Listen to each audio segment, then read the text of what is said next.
I can walk to the store, get me something to snack on, man. Nigga, stop this it up. The Go GG, down, Well, get you always hungry. even get some school breakfast. hours learn for school with Steve was criminal, y'all. I rock with What the is he king. on And mute? don't forget the Kennedy do his million and watch right here on YouTube We because that's can't hear him. the most. Huh? Boy, hush. Hear you. I can hear. I'm gonna get her. Let me sing. GG. Yeah, I'm good. Can't hear you. You can hear me, Mixed Green? Yeah, I can hear you. All right, we good. We All good, right. bro. Open You your can hear ears us? or clean your ears out. Yeah, I can hear you. At first, I couldn't hear you. You was on mute. Nigga, I was on Boy, fucking mute, nigga. ain't nobody was on mute. You was probably Don't on do mute. that. Don't do that, Dundada. Don't do that, Dundada. You already know where you been on Friday. I had to test Mama Friday. No, not where you been, nigga. Not where you go right now. Where you been at for the last fucking all this big Meech shit going on and shit like that, Dundada. Don't point at me. Don't you dare point at me. No. No. So Friday got a wife now? Friday, do you have a wife? You got a wife now, GG? Answer the question. Big nose. Wife. We on YouTube. She go everywhere I go. You know what I'm saying? All right, so what you you've been watching the YouTube shit and the big me shit. So what you think about it, Dada? Or should we ask your wife first? I'm gonna ask her. Ask him first. Listen, I think it's a whole bunch of bullshit. You feel me? That's how you feel me. It's a whole bunch of bullshit. To be honest, bro, it's like stupid and crazy. To be honest, it's talking about. How do you feel about? I think you thinking bitch snitch thinking big me snitching, big me thinking bitch snitching. Point in, bro. I think they snitching on each other. That's what I think. Fuck all the bullshit. See, some don't add up to me. It don't add up to me. Okay, boom, you showed all the paperwork. Now 50 cents, we want to see your proof of the side of the story. We want to see your paperwork that Big Meech is snitching. Facts. We don't want nobody else across the globe. We want you. We want your paperwork saying Big Meech is snitching on the crew. Where's the documents at, 50? That's what we want. Matter of fact, we want an interview with 50 Cent up here. That's what we need. An interview, straight interview. You need an interview with 50 Cent, Dada? Yeah, we need an interview with 50 Cent. So he can tell the story. You know what I'm saying? We heard they side. Let's do it. We want to hear 50 Cent's side and see his paperwork. So you feel like fuck all the shenanigans, both of them niggas is telling on each other? That's what you said? You feel like they both telling? That's what you just said? That's how I feel right now. They both, I think they telling their own damn self. How you feel about Cuffy? Cuffy will be saying Big Meech is snitching, but he got a lot of weird shit in his paperwork. So how you feel about that? We gotta take out Cuffy's paperwork. So we gotta take a look at his paperwork too. Yeah. That's what niggas been doing. So look, y'all, no, this is the problem. Y'all beefing, right? Y'all pull up all each other paperwork. I see that shit. So basically, all y'all in the clique got something. Y'all got dirt on each other. You feel me? But y'all know something. But y'all don't want the YouTube to know. Everybody to know the real situation. What's going on? That's a 50. All right. So let's look up to the many lies that Dion Gatlin been saying, because he been calling mad lies, This dude been calling mad lies, so we gonna figure it out, all the lies, all the... Yeah, we gonna figure out all the lies and figure out all the paperwork shit. Cause whoever the man supposed to be spilling the tea about this shit, bro, I have to be thinking sometime, bro, he need to redo his homework. He need to do his homework. Sean G, yeah, Sean G. Yeah, but Sean G. Dogface. What you gotta say about Dogface and Sean G? Friday? I want to see what they talking about. Nigga, but what you gotta say? Cause them niggas been talking. Them niggas been gotta do it. He gotta do his homework again. He really gotta do your homework, bro. You really got to, bro. No bullshit. You gotta do your homework. If you don't come up here with some facts, bro, please have your homework. Ooh. That's a fact. All right. So let's see what Dion Cuffy saying. Until I got black and white. See, I never knew this. Not even from Detroit. I never knew this role until 2018, to the Franks hearing. The lie detector determined that Cuffy was telling a lie. The Franks hearing transcript was available in 2016. So basically, hold on, pause. Pause that right there. That Big Meech had a hand Pause in that this. right Yeah, there. go ahead, Friday. Go ahead, Friday. Let it be known. What he said, the lie detectors know he's telling a lie ever since 2016. Just get a little bit more in it, cause I'm puzzled. Yeah. All right. So he been lying, you saying? No, so Cuffy been lying, Friday. Let's What happened? All right. Well, CS1 Tammy Collins testified that she became a government informant to give the Meech Slinger a time cut, and we said, "Whoa." So Miss Green, what you feel about Cuffy? Cuffy lying, Dada. What you feel about Cuffy? What you feel about Cuffy over here lying, Dada? Huh? I think it's just bullshit. I think they should just stop with all the damn bullshit for real. Hold on. This shit crazy. I'm reading this shit before. All right. Now they about the lie detector determined that was a lie. Oh! That was a lie. You serious? So then she further testified that he was aware of the deal. Question: was there any time, ma'am, during this period of time that Mr. Flannery asked you to negotiate something specifically between Fidel Suarez and Mr. Gatling? No.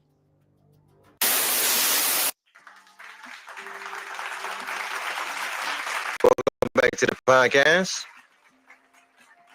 Welcome back. Beloved, this is indeed your brother Big VJ checking in. Put my phone on. Today's conversation, we're going to talk about the good brother Cuffy. Go ahead. How many of us seen Cuffy?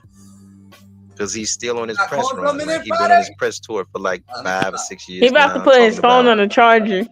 The Meech is flying the roof, right? AKA Big Meech. Big Meech snitched on him, and Tammy is an informant and all this and all that. And he's still working hard out here in these YouTube streets and these blogger streets and these podcaster streets. He's out here, he's working hard, right? I think dude just lying at this point. Like he's doing way too many interviews, and what happened is that for y'all. This is a very interesting case, man, because my card. I'm about to go grab me some snacks. That's for sure. You good? My phone gonna die. I want my phone to die. All right. So back out and come back in or something. Y'all could back out and come back in when you get back or something. Then put your phone on the charger then. All right. Got a lot of drama in it. It has a lot of betrayal in it. It has sex, adultery. It has like prison stories involved in it. Between now, Cuffy and Tammy and Big Meech, I think that this is $100 million in the making. Hey, look, I'm listening to Cuff. He's on, he's running heavy on 2 podcasts, like real heavy. He's on Dogface platform and he's on Sean G platform, right? I'm gonna tell you what dude said, because dude is talking so much. I'm like, Holmes is bugging. He just pretty much saying anything at this point. How many of us caught when he was on Dogface platform that he said it was him that told Tammy to go get Meech's life rights, and then if she get the life rights, they're gonna go and do a deal with MC Hammer brother, blase blase. How many of us heard that? Because we never heard that before. Homie said he told Tammy to go get the life rights, because up until this point we thought, because from Blue's like Tammy is writing everybody in. We thinking that Big Meech is the one telling Tammy to get the life rights. Big Meech is the one that gave Tammy the life rights, to telling everybody and telling Cuffy to work. Telling Tammy to work with everybody else. That's what we thinking. But in reality, the Dion Cuffy is the one that's telling Tammy to work with Big Meech. Like, what the fuck is going on here, Like, this shit. They all psychos. Yeah, they're not making sense, Go ahead, Miss Green. Jail. Writing everybody from the squad, you know, she writing J-Bo and she riding Meech, and you know, she just become tight with Meech and she handle Meech's fan club and all of this, all of that. Then Meech turn around and give her the power of attorney and life rights, and boom, that's just how. But Cuff says something very, very different. He said, no, he knew that Tammy and Meech was in pocket, right? So he told Tammy to get the life rights, and if she get the life rights, when she get them, he'll get a movie deal. Because I think personally, that's what Cuff is bitching about so much. He wants a movie deal. He wants a series. So he's doing a press tour. He's going around he's connecting his life story to Big Meech's. And if you're not careful, you will buy into the bullshit he's selling, because he's selling you a story that he was a target. Like he was, look, he was Big Meech's target to roll on to get out of jail. When anybody with a half a brain knows that that doesn't make any sense. Nobody in the Department of Justice is going to give that deal. Nobody's that stupid to believe that. There's a few niggas on the internet to believe it, but nobody downtown, them crackers is not going for that. Because Meech was a kingpin, right? It's all about mathematics. Meech was a kingpin when he was on the street. So when Meech went down, when BMF went down, they said that Meech and Terry together had a $700 million empire. Meech half of the empire was $350 million. Gigi, where in the paperwork he told Dada? You must have read the paperwork on the internet, Dada. Where in the paperwork does it say that he told Dada? That's what we want to hear, Dada. Like we've been looking, Dada. Like we've been looking, Dada. Where in the paperwork it says that, Gigi? They say. Okay, not only that, they said bro had over 13 properties that was worth $2 million. Then he had so many other properties in the country that was worth $1 million. He had 30 luxury and exotic cars that they all had to confiscate. Between that and jewelry and all this and all that. Now, here's the real kicker now. When BMF went down, it was like 270 people got roped up. And then this is what the crackers say. This is what the DEA say. They say that collectively, Meech and Terry, their organization had 25,000 associates. That means somebody that did business with them at one point in time, either they did or they stopped, 25,000 associates.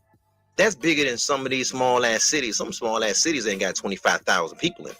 Okay, so you want us to believe, and this is Cuff, but this is where I'm at with it. This nigga want us to believe that a kingpin, one to the likes that America have never seen anybody like this character from Detroit, from Southwest Detroit. He wants us to believe that Demetrius Flannery can use him, right? Deion Gatling to get a time cut by turning him in. Why? He's a nobody. Until anybody could explain why Big Meech was not charged with conspiracy, there's nothing to talk about. Anybody else in the world would have been charged with conspiracy. That case fell apart. Nobody was charged in that case. So what you talking about? Nobody was charged. He was not involved in that case. That's the problem. Just because people put your name in that case, he wasn't involved in that case. People over here talking, they saying this, saying that. Bunch of gossip. The internet is hyping Cuffy up like he was a kingpin. No, my nigga, I read the indictment. I seen what you got caught with. You wasn't a kingpin. You got caught with 6 bricks. 5 bricks of soft, 1 brick of boy. It was a nigga online lying, saying that Cuff got caught with 200 bricks. 200 bricks? No, nigga, we got the paperwork. We went to the Eastern District of Missouri. We pulled up what Cuff got caught with. 6 kilos. 6, beloved, 6. I want you to. I wish because some of these niggas that's doing some dick riding, and dick riding that's not a form of transportation, beloved. Y'all need to cut it up. But dick, I want niggas to sit back and hold 6 fingers up and say a 47-year-old man from St. Louis, they calling this nigga the kingpin. He got caught with 6 kilos and it was 4 niggas, including him. It's 4 niggas on that case.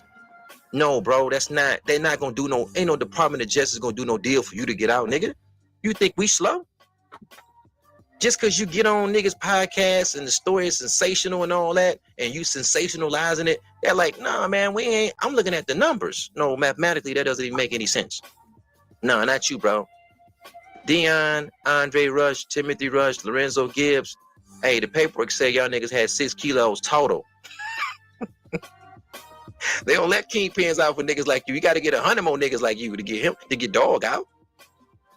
You ain't big enough for dog. You acting like you on dog level. You're not on dog level. You got these niggas on the net. They tripping. Listen, beloved. I seen. Look, Cuff goes on Dogface platform, and I seen some like I ain't seen them. I'm just saying that I'm hearing like some weird shit like. So I know who I heard about Dogface, and a lot of people don't saying they get me aware on Dogface. And Dogface, he's not really from Detroit. They say he's from Flint, Michigan, He's not from Detroit, but you know what I'm saying? We gonna hear about that too. You know what I'm saying? Dogface is like, man, I respect you. It's an honor to have you on my platform and all this, man, this and that, and you one of the realest. I'm like, what? He was a street nigga.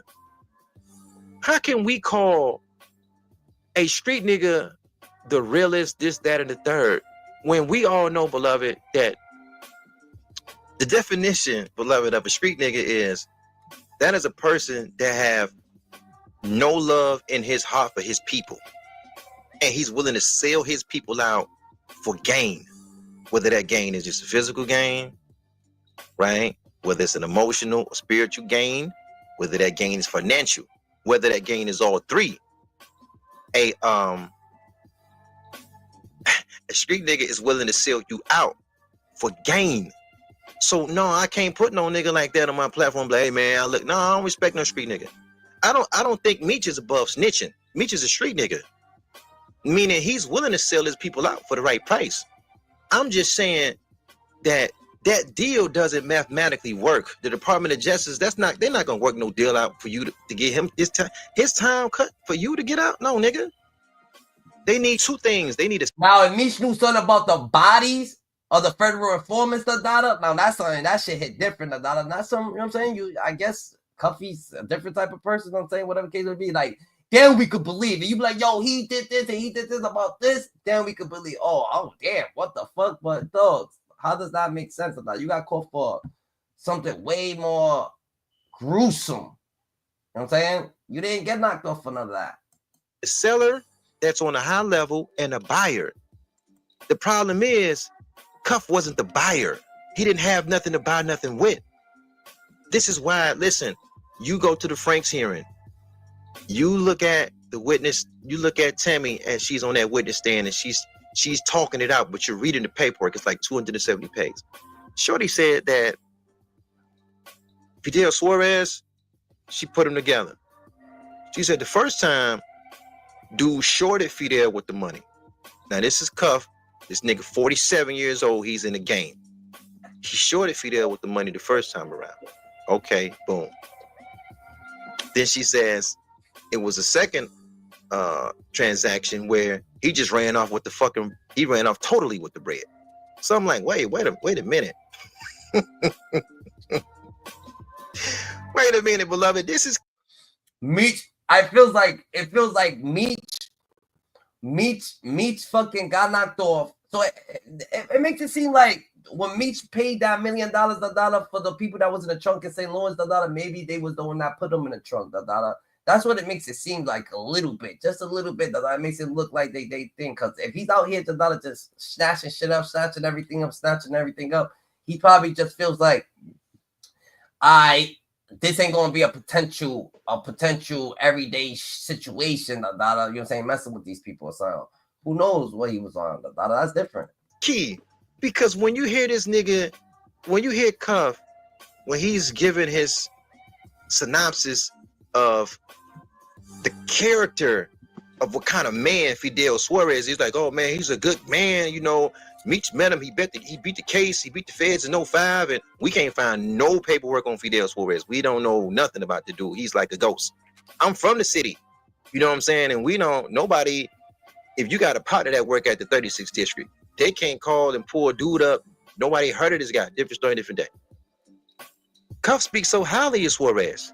Okay, but damn, you like in your mind, you saying, but damn, nigga, I read the Frank's hearing on the witness, Joan, and Shorty said you ran off. Well, you ran off with the work twice. You showed him the first time, you ran off the second time. So like, bro, why do you like, what is your real reputation? You know what your reputation is? I think Keith Cromer, right? Keith Sweat, Keith. He said it best. He said, when your name came up around Tammy said, Keith Cromer say, that's that. So what you feeling about this dude right here that keep putting Meech's name in his mouth, Mix Green? You feel like he's telling the truth, like he's sincerely telling the truth, or he just wants to clout or something? I think he want to get beat up or something. Facts. That's a fact. That broke motherfucker put 3 bodies in the trunk. Stop. Just let that marinate. That's your name. That's your reputation. That's what an Atlanta DEA said. And man, that broke motherfucker put 3 bodies in the trunk. But you're the dope boy. Online, they got you like you the kingpin. And this nigga was, no, bro. That's cap. They not gonna let no nigga like Meech out behind you. You not big enough, bro. Stop the cap. Whose world? You're selling a fantasy world like you was just getting money all these years, and you were asking Tammy for a plug. Look, I'm gonna tell you something. That dude is doing this. It's kind of trippy because he's making himself like he was Tammy and Meech's target, right? He's the target. They was targeting a brown nigga, the brown seed first, and then they couldn't pop the brown seed, so they turned their attention to you. But when you read the paperwork, it's not set up that way. It seems like he was trying to fuck with Tammy. He was trying to look for a connect. He was out here just trying to find the connect, or probably potentially take the connect, and he couldn't, and he didn't, and he was just trying to fuck with Tammy. So he put himself in he dug himself in a hole, that way. But we cool with that. We cool because see, Noble Drew Ali, pardon me. Noble Drew Ali, peace be upon him. He had a saying, and it was like he would say that the truth and falsehood is strangely mixed. The reason why Cuff can go viral, he's taking the truth, he's mixing it with falsehood, and he's selling it. But when you read the shit yourself, the paperwork yourself, you see why Meech never got poked up in prison, because the story that he's telling is not the same one on the pages. And I'm going to facts. Your boy Cuffy, he's there's some truth into what Cuffy is saying, but then he goes way off track, he says some wild shit, then he retracts his own statements, and places other statements and says he tells himself he's a liar, No one proven better points than Cuffy. To give you an example. See, she said that when she talked to agent Keith Sweat Cromer, because Keith Sweat, he was, they said Keith Sweat had Shorty in 3 months, he had them ankles behind her head. You know what I'm saying? And if you read that paperwork, it's like, man, a lot of niggas had them ankles behind her head. You see, Blue said he had, Tammy's ankles behind her head. I'm willing to bet Cuff, come on out, my nigga, come on out, and just keep it all the way 100. I'm thinking you might have had them ankles behind the head too, because see, you went all down to Atlanta and you taking Shorty all out to dinner and y'all talking and looking dreamy eyed. And we thought, when Blue made the statement that he was throwing you the keys to the Bentley, we thought you was riding around Atlanta with Shorty and then y'all just kicking it. But then according to you talking so much, goddamn, you letting more shit out than you should let out.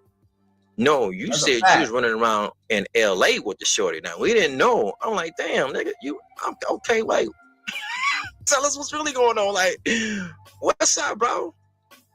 Maybe all that is a different story for a different day. We know that Tammy had a husband, so we know, he had them ankles behind her head.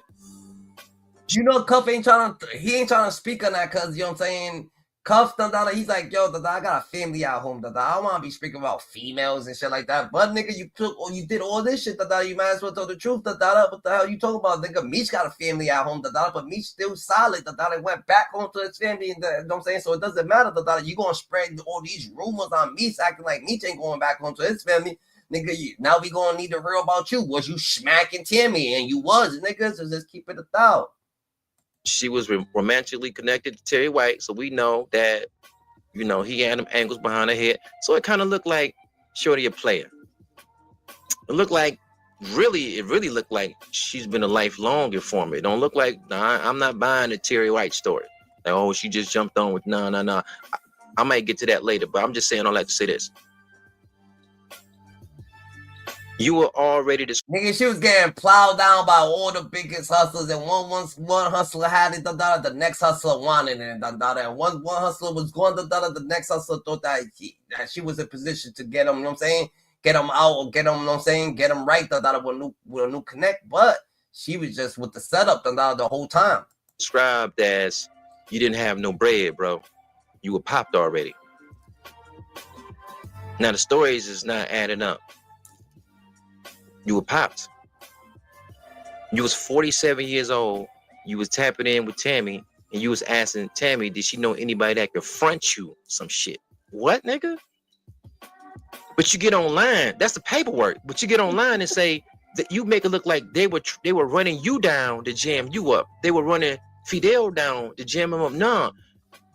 Only thing that paperwork show is that brown niggas and black niggas is the easiest to get jammed up because they volunteer their illegal services. Fidel reached out the blue and asked Timmy about some pills. This bitch ain't saying nothing about nothing. Dude brought it up.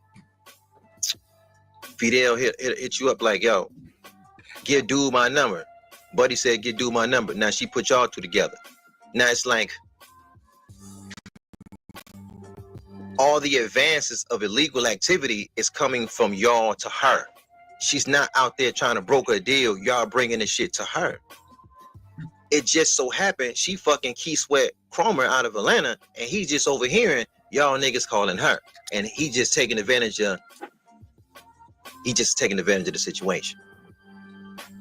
That's what really happened in the paperwork. Bro, we can read. What is Dogface them?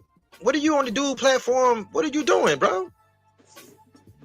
We heard you on Shine G too, beloved. We heard you on Shine G. Dogface must got some type of fucking connections or been rubbing elbows to a lot of people who probably dislike Big Meech in the city. You know, you still got, just because he's from there doesn't mean you don't got people out there that dislike him. He's probably rubbing elbows with Lamar, rubbing elbows with these people, and they got him speaking like this. Who knows why Dogface is actually speaking like that? Sound like Sean was asking a couple of questions, you hung up. It doesn't sound like that line dropped and it was disconnected. It sounds like, but dig though, I gotta give Cuff these props though. He's doing amazing work. He's able to tap in, you know, and touch bases where YouTubers and bloggers and shit like that niggas in the free world can't even do. He already on a, just because he connected himself to Big Meech, he can tap in and call the Shine G now. He can tap in and call the Dogface now. Now they say Dog on the phone with 50. And the whole time I'm saying, man, this nigga doing all this to get a series. Dog want a series, he want a TV show, he wants something, and he understands that his popularity goes up when he connects himself to Meech. Nobody keeping it gangster but Meech. The supposed rat. Nobody keeping it gangster but him. Everybody got something to say. Tammy ain't even saying shit. Damn, I mean, Shorty just kicked back in the cut. She ain't even saying that. Everybody has something to say. Tammy got quiet. Quick, Tammy quiet. What happened with the documentary, the 50 Cent documentary? I thought 50 Cent was gonna come out with a documentary. Like, that's a fact. She said, I don't want no part of it. I'm a betting man. What she say, Dada? She said she don't want no part of it. She went hiding somewhere, Dada? Yep. Blue. She said, fuck that, Dada. Yep. That's a fact. Man, beloved. I'm a betting man. You know what I'm saying? I don't see that nigga. Why you think she said she was going to do it at first and then she backed out? Cause she seen what they was doing, so she said, "Nah, fuck this. I'm out." Facts. Nigga doing that whole 26 years in prison. Home finna come home. I don't see it. He bitching too much. 5 or 6 years, this nigga been on the press tour. Man, he's not gonna do them. He's not gonna do that shit, bro. He's finna come home. If he can get somebody, he's not. They said Meech wasn't charged because they didn't have no proof into anything of what was going on. They didn't have no proof. You just can't be blaming. They didn't. You can't blatantly put people's name in something and just be like, oh yeah, that's just because I said so. Like, just because Tammy said so doesn't mean nothing. She's gonna have to need some proof or all that. Go ahead, Miss Green.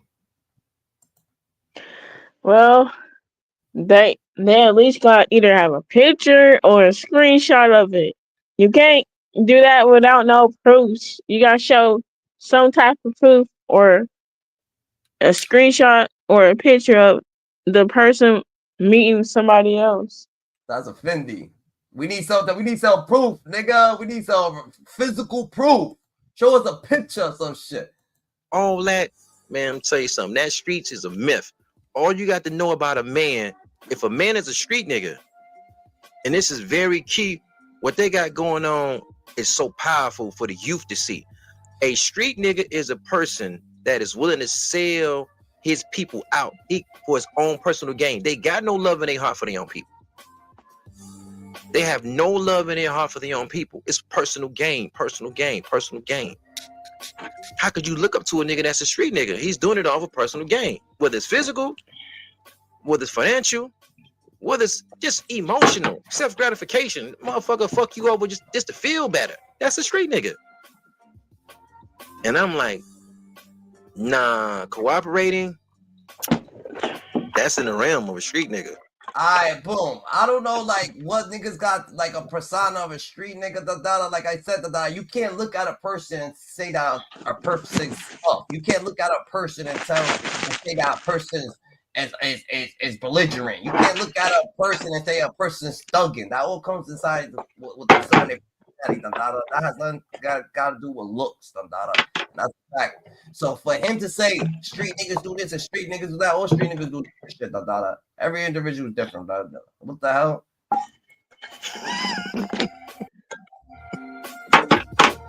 He's perfectly okay with selling the motherfucker out quick to come home. Sean G asked Dog, listen, Sean G asked Tough, he's like, man, all y'all had your own lawyer? He was like, yeah, we had our own lawyer. I was like, damn, y'all niggas was already snitching on each other. All four of y'all done had the same lawyer? Y'all had different lawyers? He told Sean, yeah, man, you know, Sean said, man, by how much? What you gonna say? You see a person outside smoking a blunt, he's automatically a street nigga? I know teachers who smoking blunts. I know fucking bosses who smoking blunts. I know CEO.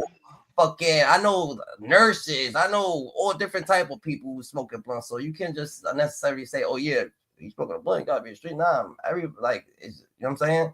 But there is a little it's you know what I'm saying. There's still racists are out there that they just like, oh yeah, this person with braids with a hoodie or something like that. Maybe he smokes weed, but you know what I'm saying. I know plenty of people who don't smoke weed, got the same material that everybody else does.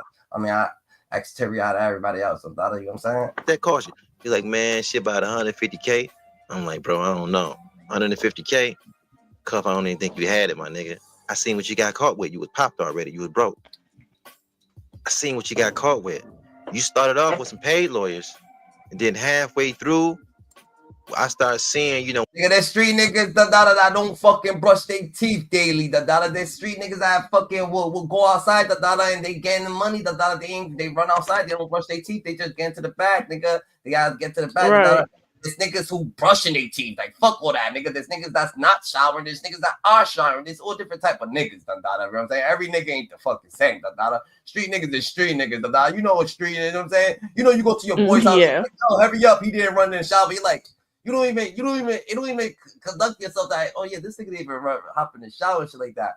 You know what I'm saying? It never even cross your mind, You know what I'm saying? But Because you know what I'm saying? Why will a situation like that cross your mind? So there's all different type of street niggas.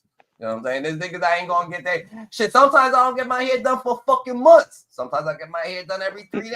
Sometimes I get my hair done every 2 weeks. But sometimes I feel like I want to let it just fucking be out. Sometimes let it get like it's all, man. Ain't no fucking rule book on street nigga or none of that shit. It's called conspiracy for a reason. You don't need proof. If somebody says that, what the fuck? Somebody just can't say something. It's not conspiracy unless you have some proof. Dada, what you talk about? You know what I'm saying? He had to have heard something. You got to have proof, Dada, of everything, Dada. Well, no matter what it is, Dada, you committed a crime. What you mean you don't need proof? I can't stand when my sister don't want to respond. I can't stand this phone. Man. She ain't picking up, Dada. She acting like Cuffy.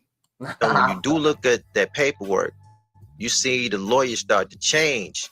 Cuff, get rid of this lawyer, get this lawyer, get rid of this lawyer, get this lawyer. Then you start to see, oh man, dude got a public defender. Then you see that dude go, it's another public defender. You're like, oh man, he's popped. 150K? Mm-mm. Then he telling Sean, he like,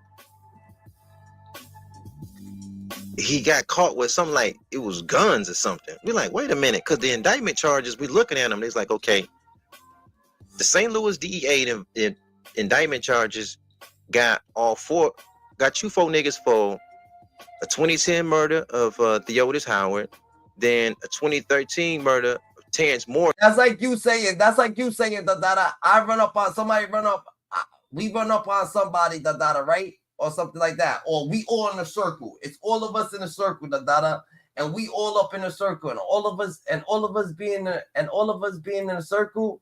I'm back. You good, and all of us being in a circle. Someone punches somebody. Somebody punches someone doesn't mean that everybody there. And then the person who got punched, they call the cops, and they're like, oh, they was all there when he got punched. You think they all going to get locked up for conspiracy to assault, They don't know if they knew that was gonna happen. They don't know. It's just a simple fight that just happened to happen. That is crazy. Wow. You got to have a text message or something like, yeah, when you see that girl punch her right in the face, you like, oh shit, yeah, he told him to tell him to punch him in the face. Yeah. That crazy. You always gotta have proof, y'all. That's a fact. Tell him, Miss Green. Tell him what it is. Yeah. Have your proof. If you don't got no proof, then shut the fuck up then. Facts, Dada. Let it be known. Or you can come see me. Go ahead. Finish off. What you were saying? Come see me. If you got a problem, come see me. Facts. You heard? The brick of boy. Show Mike Tyson your ass real quick. And of course, they were throwing attempted distributors and all that. So how did you just walk out the motherfucker with some guns, with some gun case? And who took the bodies then? Because the bodies was there. If you took the guns, who took the bodies? And then after we find out who took the bodies, well, we got to find out who took the drugs. Because there was 6 keys there. But you know what we don't know? Man, y'all nigga shit is sealed. We can hardly even find out. We know Andre got some time. You and Andre, Dion and Andre got some time. I'm thinking Timothy got 15 years, but Lorenzo shit is like sealed. It's hard to see what Lorenzo what happened. You can't see. If I wanted to keep it all the way 100, you really can't see Andre Rush shit either. This shit like sealed, and a lot of Cuff shit is sealed. Like we don't know who said what, but what we do know is that 6 kilos is what y'all got caught with total. My niggas, please stop the cap. They not gonna let no kingpin out for a nigga that got caught. It's not gonna happen in nobody's world, bro.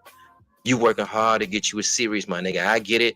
They putting you, and I'm hoping these dudes are paying you to put you on these podcasts. I'm hoping they're paying you. He trying to get hurt. Because I can't see no other reason why you'll be on there just saying like the story is not matching up. Dogface tried to go over timeline with Dogface is over there. I don't know if Cuffy actually knows Dogface for some odd reason. I don't know if fucking Dogface is over there. You know what I'm saying? just talking to the niggas, everybody that hated on Meech and his you know what I'm saying, and his whole entire life, and he just, you know what I'm saying, just spreading malice, but you gotta get your shit together, everybody gonna have to stay righteous, we can't just plainly be just putting out shit without even having a knowledge on it. You know what I'm saying? Let's stay more aware. Anything Miss Green say?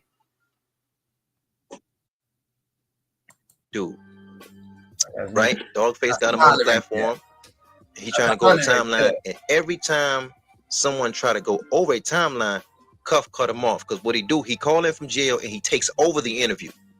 You don't have a lot of questions to ask him. He's just going to say, Meech and Tammy's working against him. Meech and Tammy's working against him.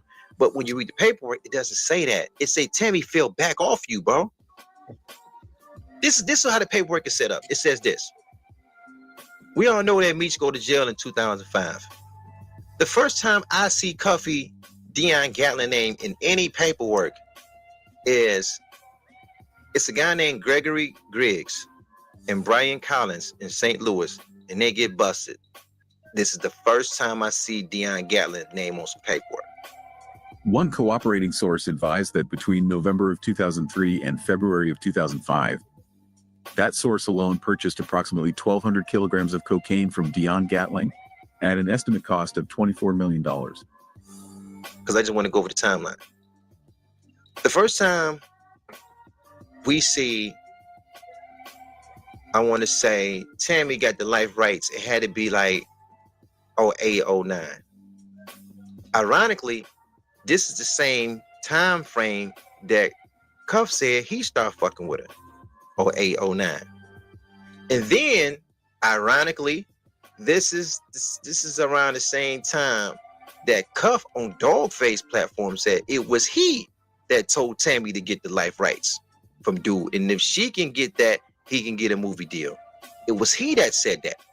I think Dogface be doing the interviews, but doing the interviews drinking some fucking Tito's, drinking some cheap liquor, some sort of cheap liquor that he be forgetting what the fuck Cuffy just said, and he just keep going on with other shit, just having conversation, not really acknowledging what the fuck the past conversation was like.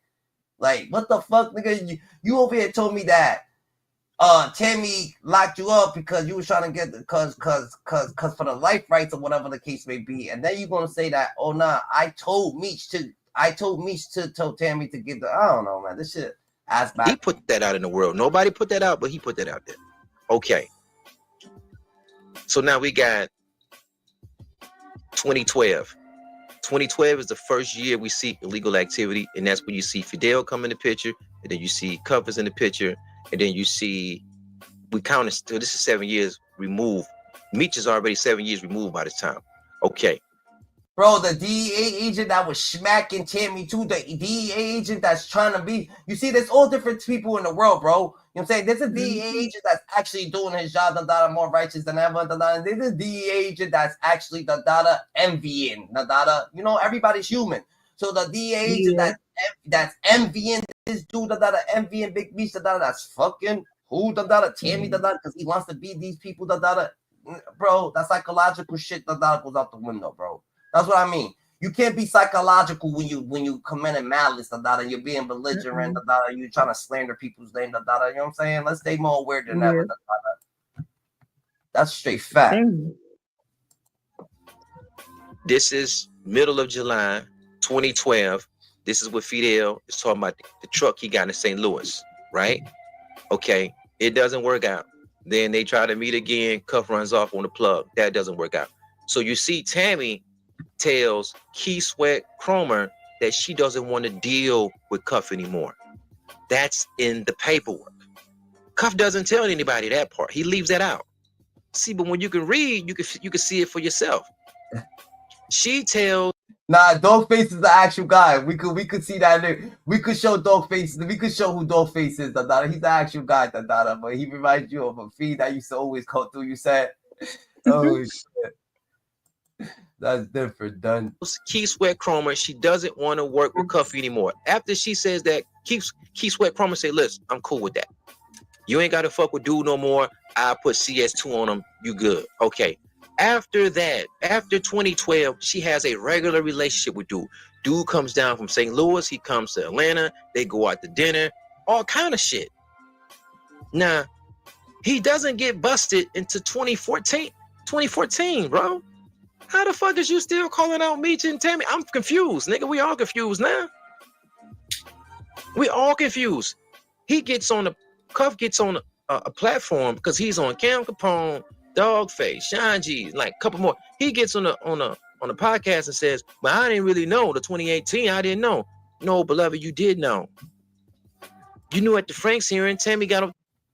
Yeah, her word been good with the DEA any other time locking people up, but now that Big Meech, the people want to say that her word's not good. Yeah, okay. Now her word been good with the DEA agents, and no one's saying that her word ain't valid.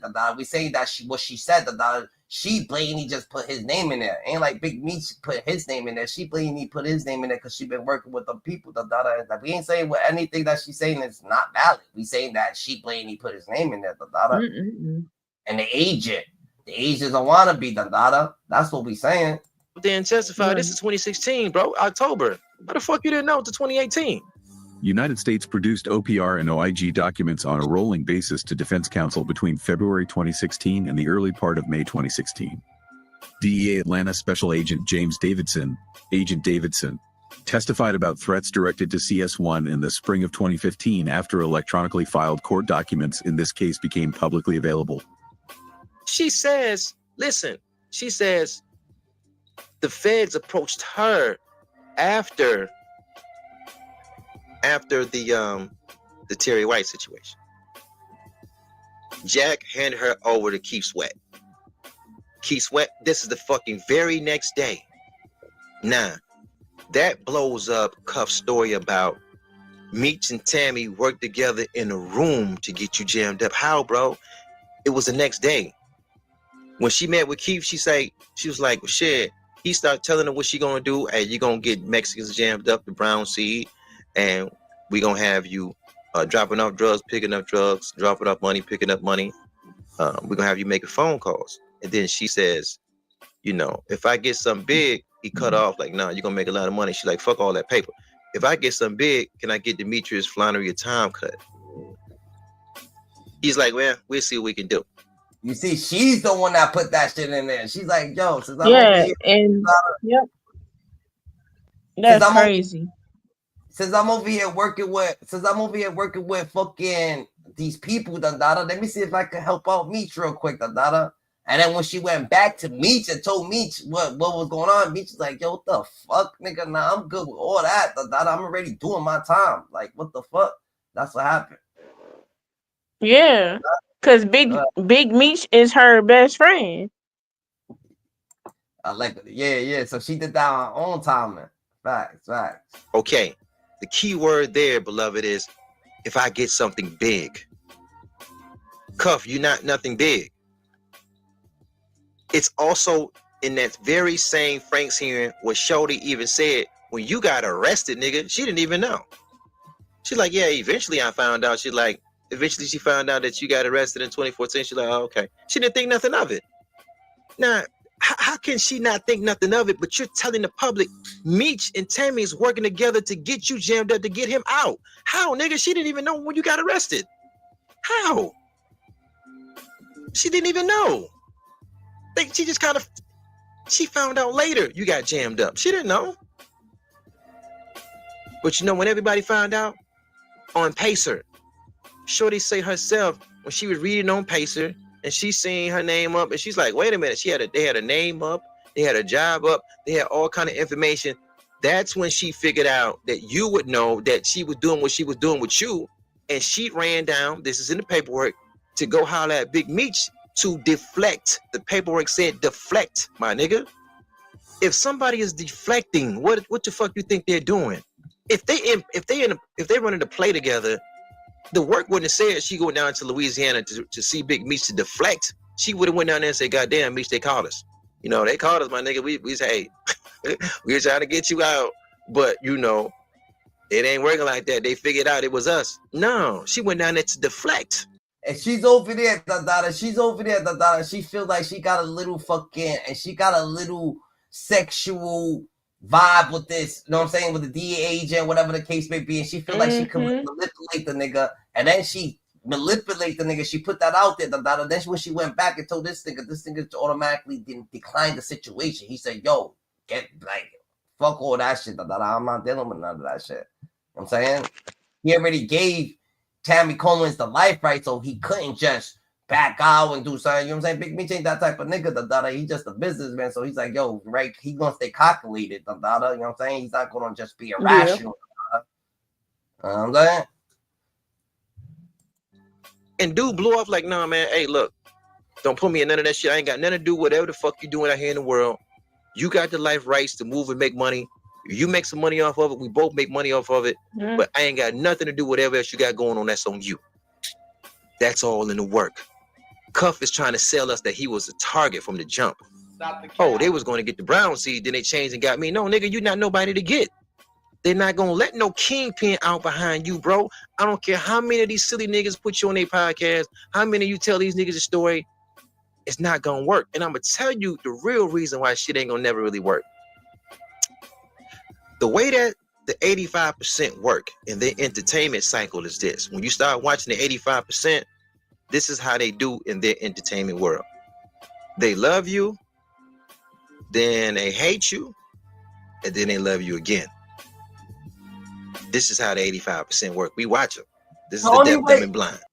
The only way that this is going to work is Cuffy comes out and just starts spreading mad other rumors because he's actually spreading mad shit. What happened? So Cuffy's going to have to come out and just start spreading way more shit that he knows and make us look, and that shit's not going to work because you can't clean dirt with dirt. You can't clean dirt with dirt, and that's a fact. It was under CI, so Cuffy them didn't know. So they filed motions, so they fought to find out who was behind him getting caught up. Come to find out, it was a lady named Tammy who's affiliated with Big Meech. According to all the paperwork to go with Cuff paperwork, the Dion Gatlin case out of St. Louis, it alleges that Demetrius connected Cuff and Tammy around, I want to say 2009. Did Meech do a third-party cooperation? That answer is absolutely not.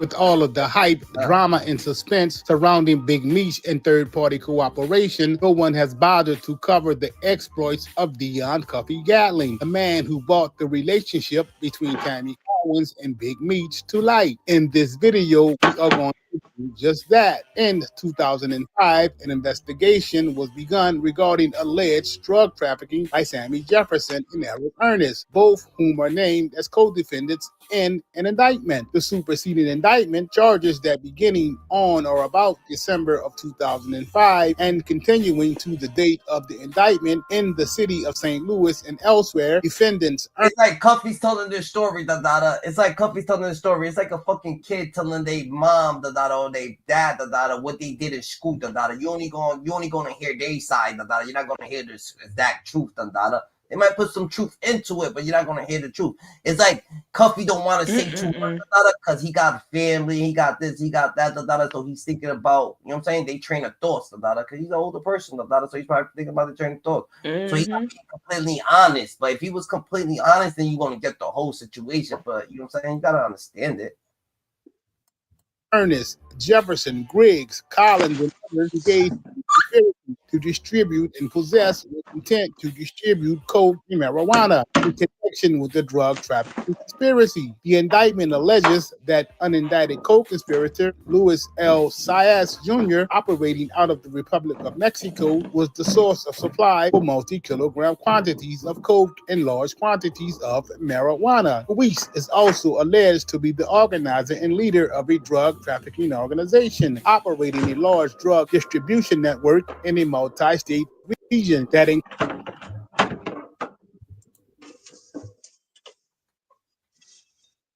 and that's exactly why most Black and Hispanic people get jammed up, always want to talk instead of pleading the fifth. A guy on Meech's level got a lawyer that told him to don't talk. Everybody knows that, Dada. You're not supposed to talk, Dada. But you're right, Dada. You're right, Dada. Fucking a suburb family, Dada, they gonna tell they kid not to talk no matter what they get, Dada. Oh yeah, don't say nothing, honey. All right, we will be right there and get you. All right, don't say nothing, honey, till I get there. Like, you know what I'm saying? So you gotta stay on point, Dada. Make sure you ain't saying nothing, Dada. Included the Eastern District of Missouri, and the indictment alleges that Luis utilized telephones to communicate with underlings and set up distribution hubs in various cities, including St. Louis, Missouri. Per the indictment, co-defendants Anthony Stiles, Jefferson, and Ernest were the primary hub distributors in the St. Louis area, distributing multi-kilogram quantities of coke and marijuana. Griggs, Collins, and others, as part of the conspiracy, were cocaine distributors in the St. Louis area. As part of the conspiracy, the defendants allegedly utilized telephone to communicate, arrange and direct the shipment of multi-kilogram quantities of cocaine to cities, including St. Louis, to direct the distribution of the drugs, to direct the collection of money derived from the sale of the drugs, and to direct the shipment of millions of dollars to Texas and across the. Nah, you know why though? Some people, Dada, they know life, Dada, but when they think about life, they've been, you know what I'm saying, they've been just getting through life, Dada. They haven't been on no literature shit, so they don't know literature. And sometimes when you know literature, then you understand that this is what's gonna exit out this, and this is what's gonna exit out this, and this was gonna exit out this. Like, ain't no need for talking, Dada. Even if you did tell the truth, if you didn't tell the truth, there's no need to be talking, Dada, because it's like, what the fuck, Dada? They only gonna play games. They don't want to know the shit, Dada. So they gonna try to get you jammed up, Dada, if anything. So you gotta stay more aware than ever, Dada. You know what I'm saying? You gotta know your literature, you gotta stay more aware, know your law, Dada. Cancel most of the shit that's, you know what I'm saying, that border into Mexico. The indictment also alleges money laundering conspiracy involving Stiles, Ernest, Jefferson, and others, but not including Griggs and Collins, to conduct financial transactions affecting interstate commerce, involving the transportation of the proceeds of the drug trafficking conspiracy in the form of currency from St. Louis across state lines to Texas and elsewhere. At the hearing on the motion to suppress electronic surveillance, government presented two binders, Government Exhibit 1, which contained the relevant wiretap applications, authorizations, and reports. Griggs raised no objections to the authenticity, foundation, and admissibility of the documents contained in the binders, marked as Exhibit 1, which were admitted into evidence. Griggs' motion was limited to the issue of necessity. He contended because motherfucker got comprehending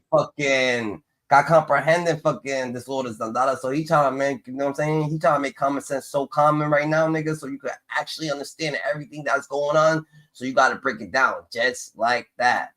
That normal investigative procedures are sufficient to accomplish the purposes of the investigation, such that the interception of electronic communications was unnecessary. Griggs did not otherwise challenge the authorization to obtain the wiretap or assert the absence of probable cause. As such, the court described the wiretap applications and orders in summary fashion and addressed in detail only those facts. Everybody want to be the smart fella, everybody want to know it all. Everybody want to jump into conclusion. Instead of jumping to conclusion, how about we just crawl into this shit?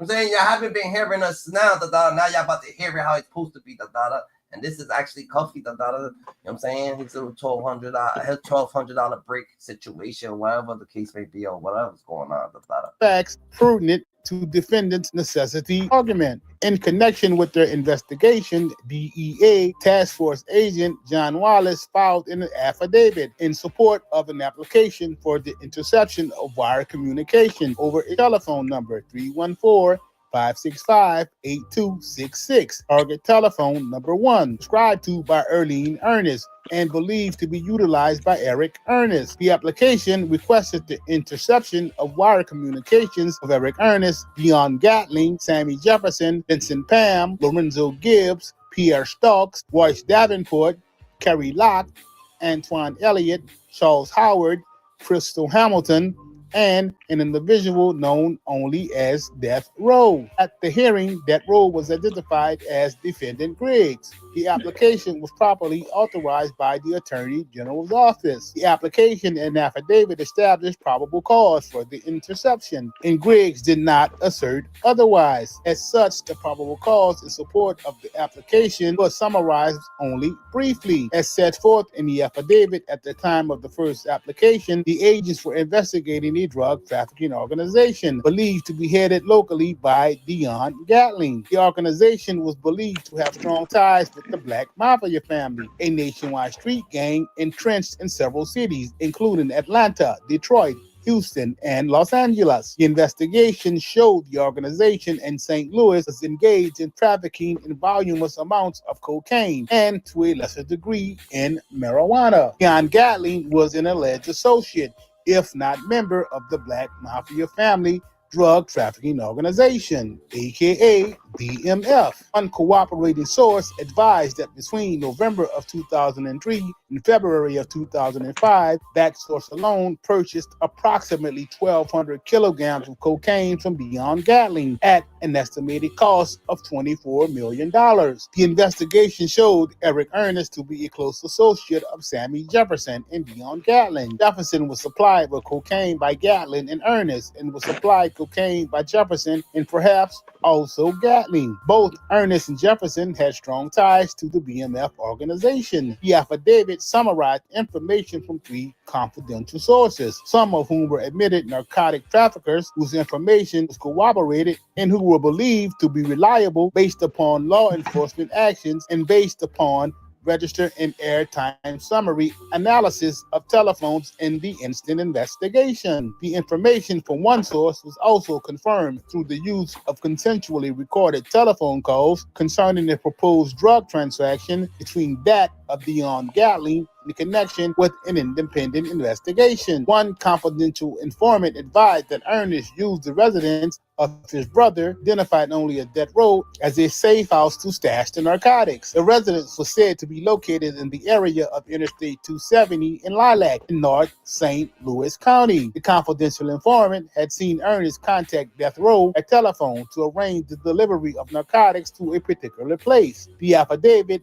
of S.A. Wallace filed with the application detailed the participants' use of cellular telephone in connection with their drug trafficking operation, including a large volume of cellular calls shown through the use of PIN registers. Gatling would apparently buy new Nextel Boost prepaid telephones on a monthly basis in an effort to duck law enforcement scrutiny and would then discard the old telephone. Cuffy would only use the two-way features on the phone and would use 3 to 4 different telephones at one time. The investigation also revealed that Gatling and his brother Deron Gatling possessed a high level of sophistication with respect to law enforcement techniques involving electronic surveillance. Consistent with their efforts to avoid detection, Cuffy, Ernest Jefferson, and the other subjects took great care to limit access to the telephone numbers of their communication devices to other members of their organization, as evidenced by the fact that the confidential sources had limited knowledge of the telephone numbers being utilized by the subjects. With respect to the target telephone, the affidavit detailed certain transactions involving Eric Ernest in which the use of target telephone 1 was confirmed. A review of the affidavit as a whole reveals the use of multiple confidential informants, intentionally recorded telephone calls, the attempt to gain information from one or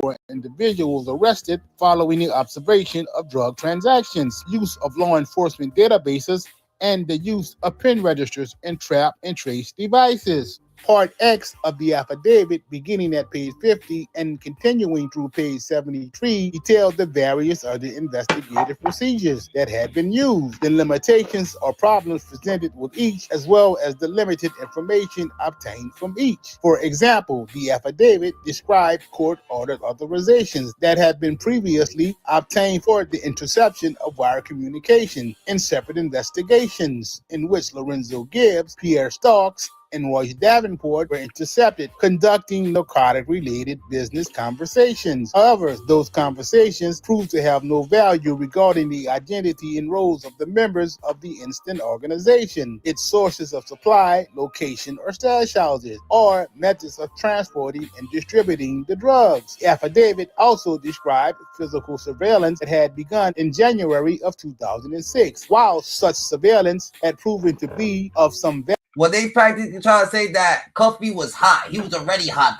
He already had. They had so much surveillance on this dude, that he was already getting surveilled and shit like that. That's why when they heard Cuffy talking to Tammy, they were so eager to get him. It had nothing to do with Big Meech. It just happened something to do with him, just slipping, making mad moves, you know what I'm saying?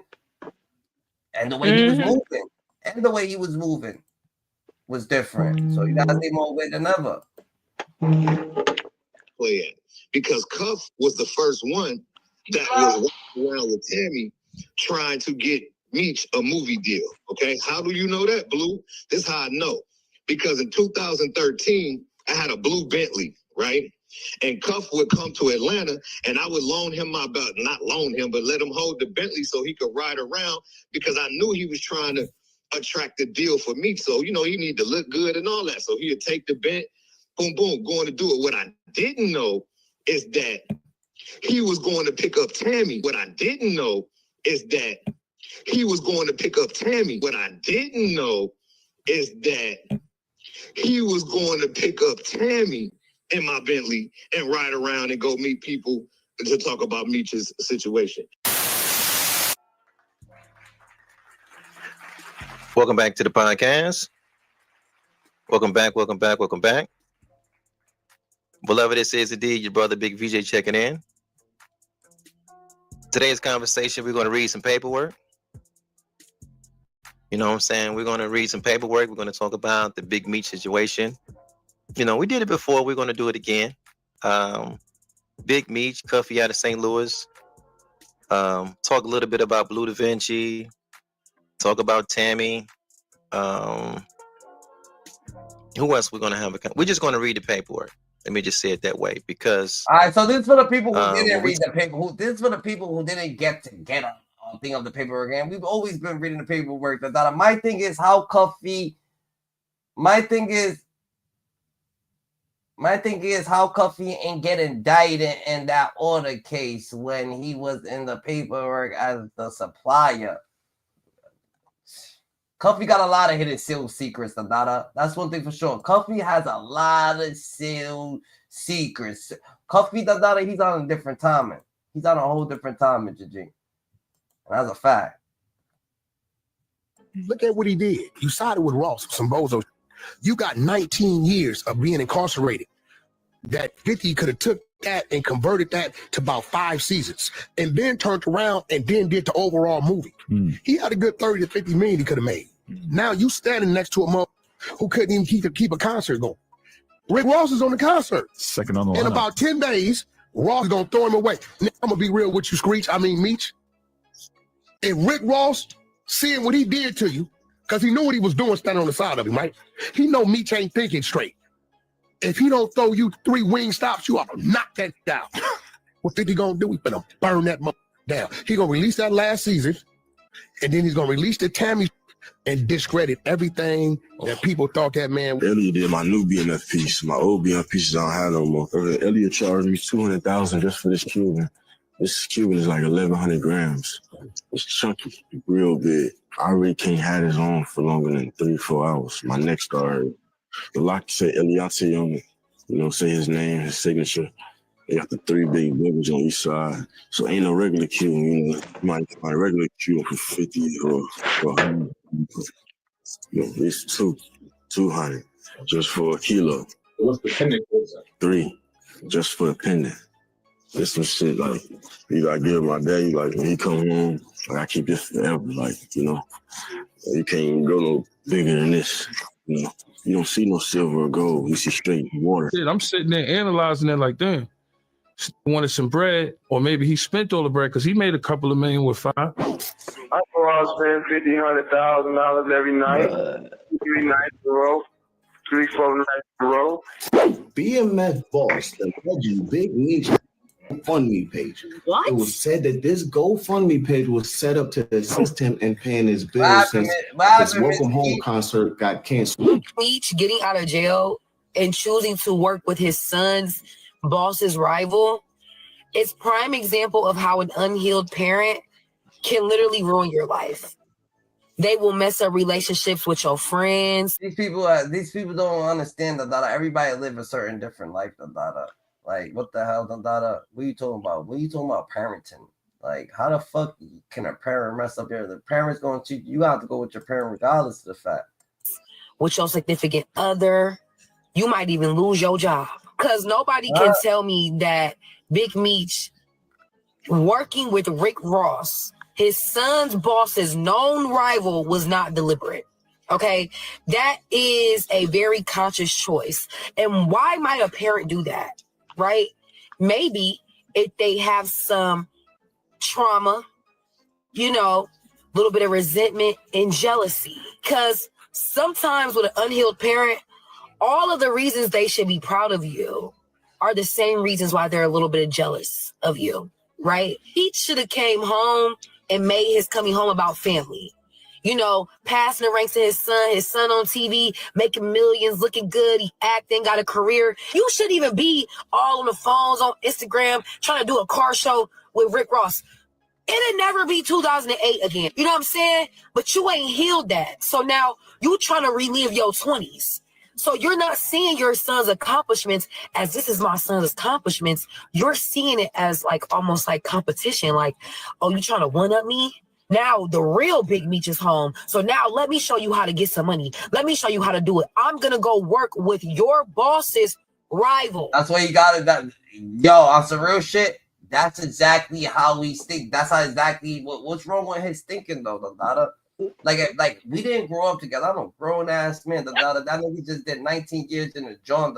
He understands but you know what I'm saying? When 50 Cent helped him, he said you know what I'm saying? He put 50 Cent out there. Like, yo, good looks. He ain't like he said, yo, I ain't fucking with 50. He ain't say that. He took a picture with 50. Then he went and did everything he wanted to do.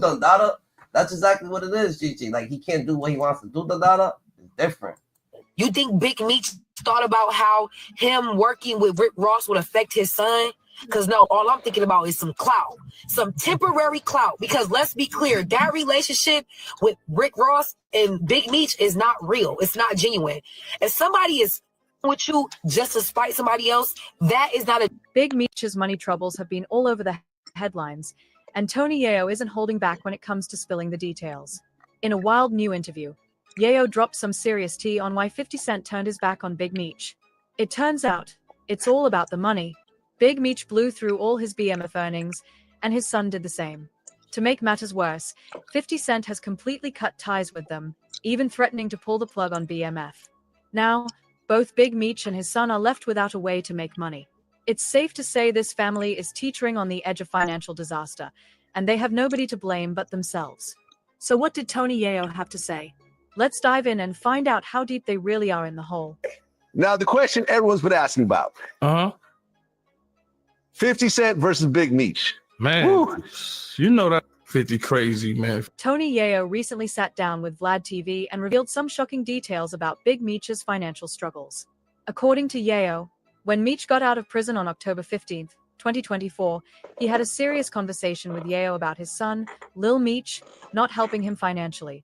Apparently, Meech was hoping his son would come through, but according to Yayo, Meech has nobody to blame but himself for this mess. He blew all that BMF money instead of handling it properly, and now he's paying the price. Your crib, and me and Murder sitting in the backyard, and you like, yo, little baby ain't give me no money. He came in the Ferrari truck. He had the Ferrari truck. He had 4 pockets full. I'm looking at this like, yo, this nigga tripping. Like, little baby he's not obligated to give you nothing. I looked at it like, from that point, maybe 50 should have brung a bag for Meech and maybe a watch or something. Because obviously that's what Ross did or whatever. You know what I'm saying? But that's what I had in mind. Cause he said it to me and Murder, and I'm sitting there. You trying to say that, yo, they'll switch up for the money, da. Like, what you mean, da? What, like, he can't get gifts, da? He can't get gifts because people don't like each other, or something like that. He's not into that rap beef. He's not, like, I don't know if it's rap beef or not, but I'm saying he's not into that, da. You gotta take his perspective, da. He's not even from over there. He's from Detroit. Analyzing it like, damn, he wanted some bread, or maybe he spent all the bread because he made a couple of million with 5. My whole thing is, maybe the relationship would be good as if you saved some money for your pops when he came home. But I understand how it is to be a young black man with money and you don't make the right decisions. That might explain why Boozy agreed to do a free performance for Meech's Welcome Home concert, which eventually got cancelled. That you were doing it for free? Yeah. And I'm assuming everyone else was doing it for free also. I'm pretty. But I'm pretty. I mean, yeah. You charge a nigga from jail, If Meech was expecting his son to fill his pockets, he's in for a major disappointment. Turns out, Lil Meech is just like his dad when it comes to blowing money. Yayo revealed that Lil Meech spent a wild $100,000 on Chrome Hearts jeans. Dude even owns 10 pairs. Clearly, he's not great with his cash. If he were, he'd be helping his pops out instead of flexing designer gear on social media. It's crazy because we was young and had money before, so I understand. Motherfucker got Richard Millie's, Lil Meech got Richard Millie's Chrome Heart jeans, 10,000. I buy some Chrome Hearts for 10,000. I might wear them shits for a month, bro. $10,000 jeans. You know, we was buying Red Monkeys. Them shits is what $1,000 back in the days. Now everything is like triple the price when it comes to drip. So it's like I understand him being young and all that.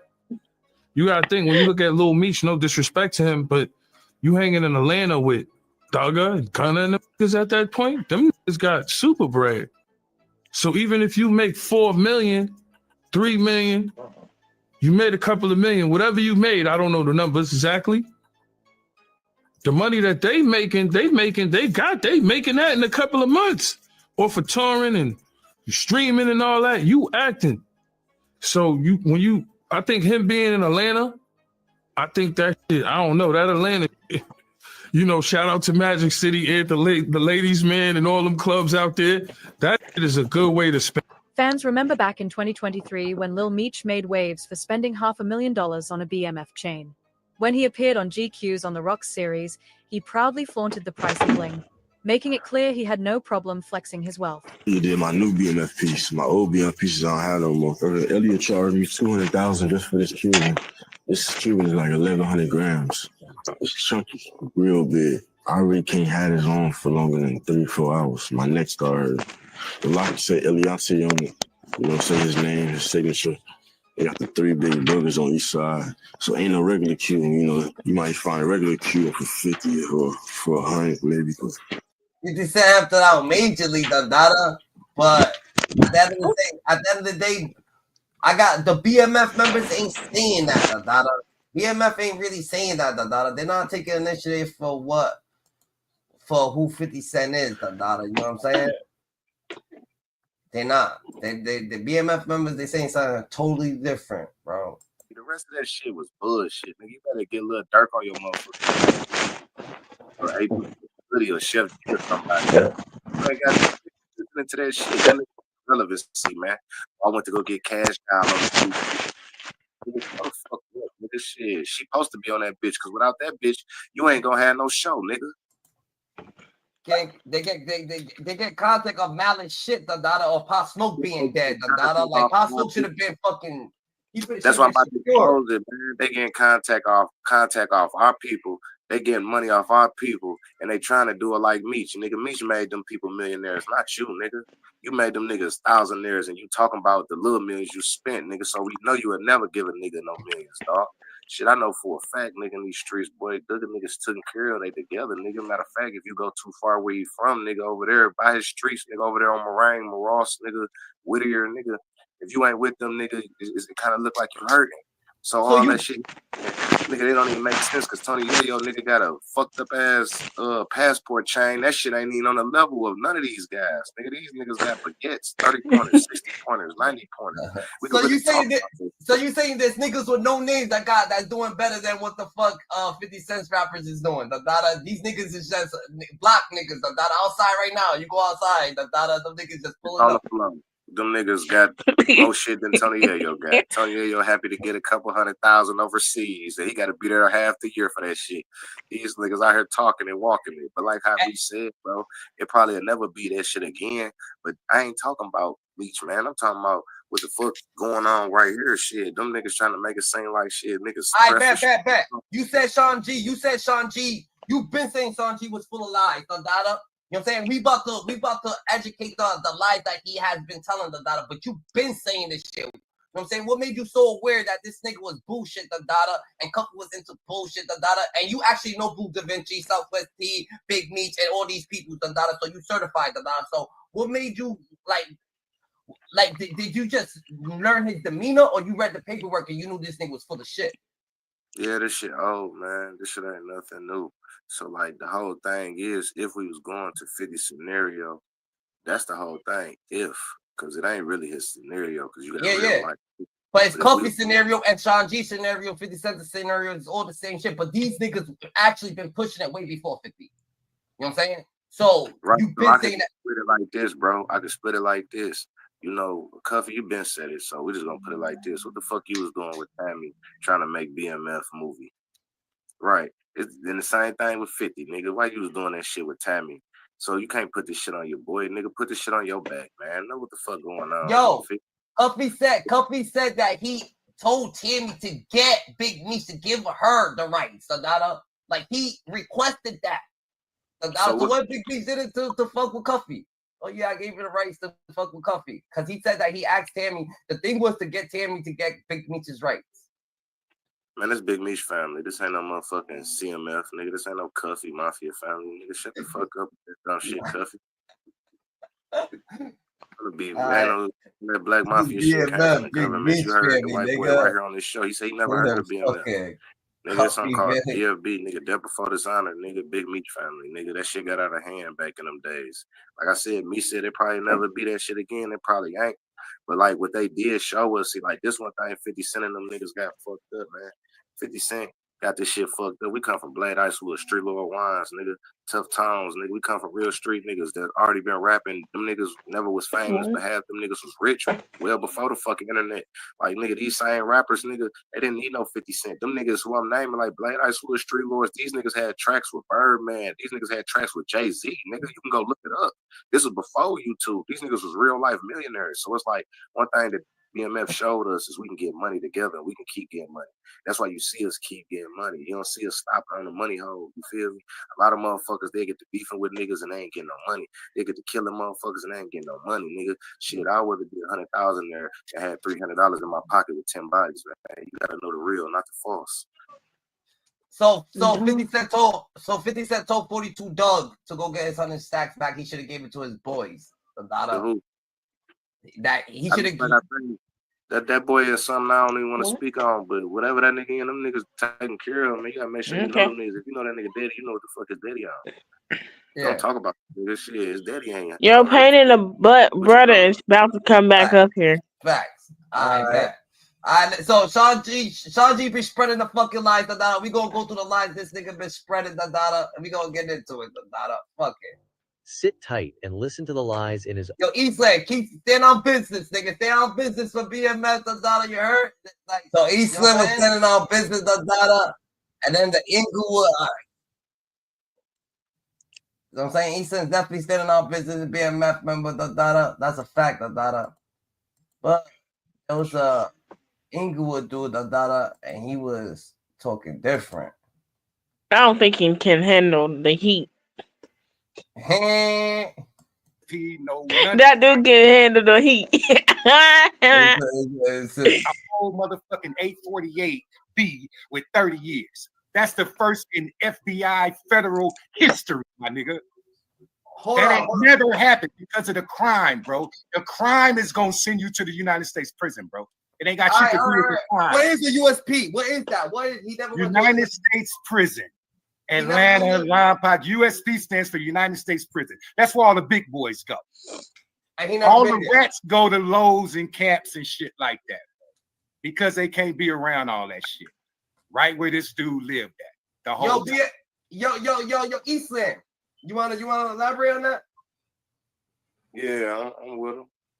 Yeah, I know you with me. You can't help but be with me, bro, because this shit is facts.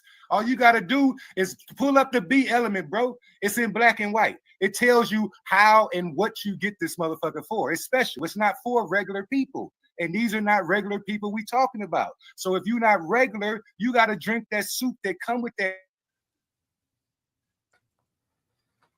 This nigga that I don't know I ain't trying to cut him off or try to just bombard. I want to get what he's saying now. No, he said what's good in our business. I think something's wrong with his connection that he keeps fucking. He got that Rick Ross connection. He gotta come back up here. Why don't you elaborate on that? Hey, he got that McDonald's Wi-Fi. Yeah, he got that McDonald's Wi-Fi. Oh hell no, can't fuck with you no more. Tell him get back up here, like disrespect. Hey, get your scary ass back up here with that weak, whack ass McDonald's Wi-Fi, boy. I don't know how I keep getting cut off. It's probably your connection. And it's crazy. It's crazy too, man. It's really fucked up too, man. Because not only that shit, right?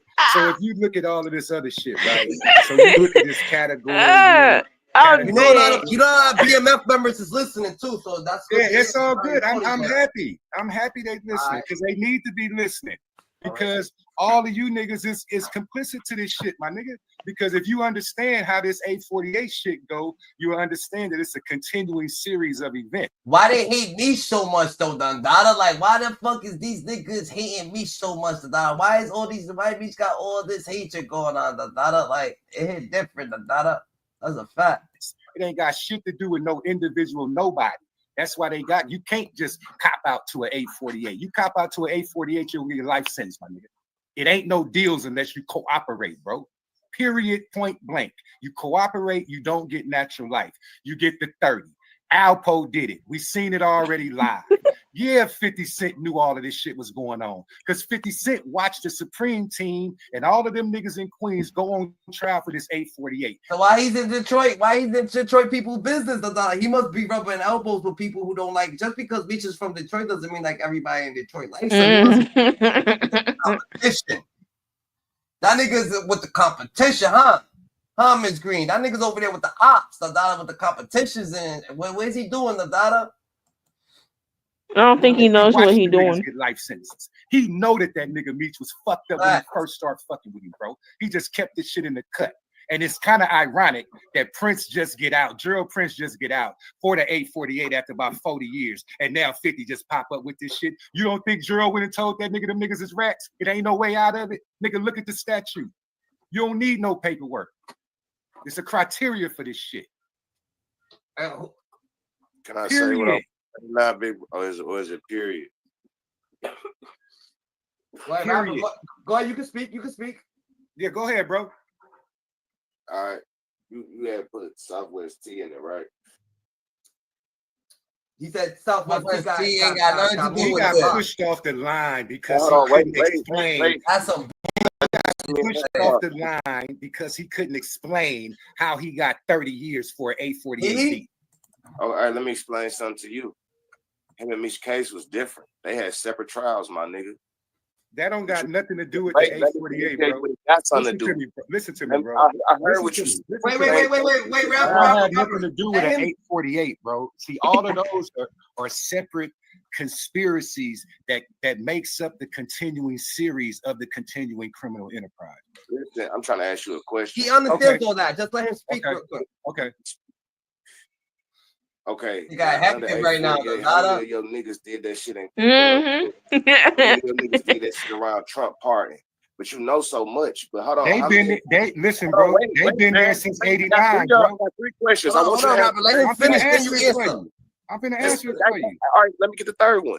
How many of your niggas is friends with Trump and these niggas since you say everybody? And then wait, the fourth question I said, I want to ask you is, do you not know? Cuffy was going around the Cuffy was going around there, you know what I'm saying? He went back to knowing what he knows, He went back to the 80s, It's some shit I could type on right now and edit anything about your name if your name on Wikipedia. Hey, bro, we ain't even gotta go by Wikipedia. We can just go by their case. But don't go by Wikipedia. Don't even put it in this conversation. Don't even put it in this conversation. Wait, let me speak. Go ahead. Don't even put it in this conversation, nigga. I won't even put it on your mouth. Wait, man, damn. If you a gangster like that, bro, and your mouth can't even wait, and I just sat here and let you speak. Like, nigga, whether you was bigger than me or not, nigga, whatever cell you in, nigga, we got it on, bro. Quick. Nigga, out of hell flows. Know who you talking to, man. Because I respected you, and you dishing out some shit like you was talking like that. Nobody to speak, man. Yeah. That's fine. But I nailed it down right here. Yeah. I nailed it down. Yeah. What you say? No, I was making sure you could hear me. Yeah, that's the BMF number. All right, but. If you want to say something, elaborate on anything, just fucking tell me, you know what I'm saying, pause it real quick. Good. Oh, whoever the fuck you is, look at yo, E. Listen, let me speak one time, bro. Whoever the fuck you is, bro. Whoever the fuck you is, you can get found real quick. So understand this. Fuck me. Man, I'm not ducking nobody.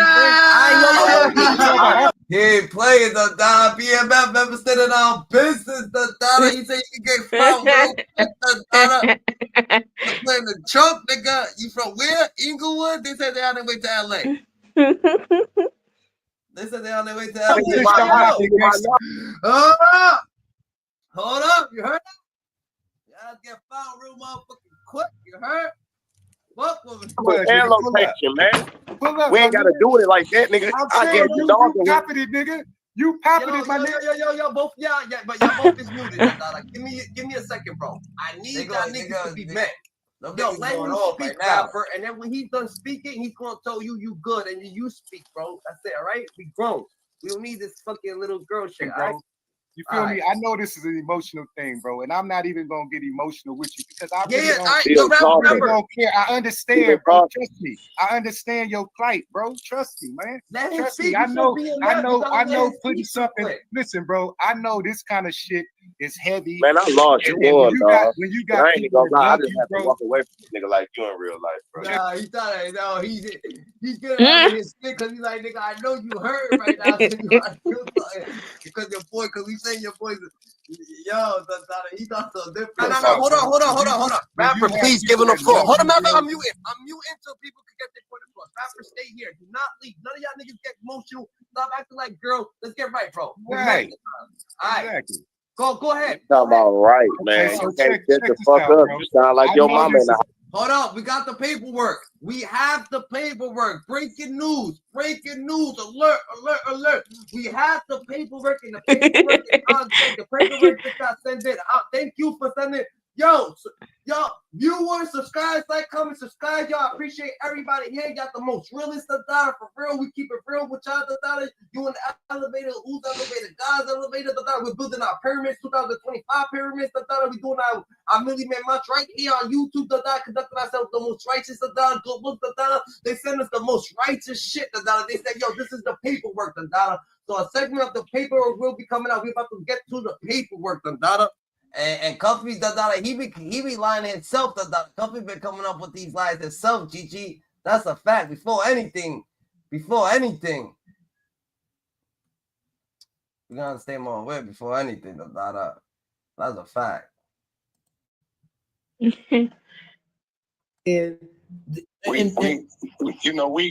gonna cut all that short off. Okay. They've been playing all them games for the longest. Is he from Detroit? Sliding and ducking. Yo, the agent testified that Demetrius Flannery was aware of the deal, and that Demetrius had one request, and that his name does not appear in any documents. The lie detector determined that was a lie. Who are they going to give up? He was trying to. And if you know what I mean, if they were going to give up anybody, they were going to give up a source of supply or wherever. Where's the paperwork? Well, here's the thing. I think we both know that there's two kind of snitches. There's two kind of cooperators. There's paperwork, and some are down low or on the, I guess, what do you call them? Right. Off the books. Yes or no? But that is true. There's no such thing really as off the books because in order for you to be an informant, you have to be signed up with a police department or a federal law enforcement agency or a district attorney's office or a federal prosecutor's office. There is a paper trail, but there are things that are, there are people that are protected who have cooperation agreements, but at sentencing, they get credit for their cooperation. So did Meech and all get a 20-year sentence and then all of a sudden have 5 years taken off? I don't think it's. Cooperated inside and gave up information, which You would see early that. release. You would see it though. You would see the reduction in the sentence. You know what I mean? There would be something. There would be something like there's a thing called a Rule 35, and that's a post-conviction cooperation agreement. And what can happen is, and I did a Rule 35 once where a guy who we had in jail said, "Hey, listen, I know where this guy who murdered somebody is. He's hiding in the DR, and here he is." So sure enough, we got him out of the DR. Then he was like, "Hey, I know where there's 100 kilos. It's in this house in Queens, and these guys are going to show up in a Saturday to take it out." And we intercepted that load. So we went to the judge and said, he got a cooperation agreement and you sentenced him to 15 years in jail. He just gave us this. Can you do anything for him? And the judge took like 10 years off his sentence. So if he got a Rule 35, you would know about it. There's a court hearing. You can't hide stuff like that. There's no super secret court that hides that stuff. Like if you get a reduction, it's going to show. You know what I mean? So This was Special Agent Keith Cromer's testimony. CS1 testified, Tammy Collins, that Demetrius Swain was aware. She signed him to be a government informant to give Demetrius Swain a time cut. She had Question. Now, let me direct your attention to your understanding of how it is that you were to perform your duties. What were you told by either Mr. Cromer or other agents that you were supposed to do? Answer. Basically that they would set up for me for Hispanics, that I would either go pick up money or drugs and bring it back or make phone calls. Well, when we met to discuss would I stay on board, I asked what would I have to do.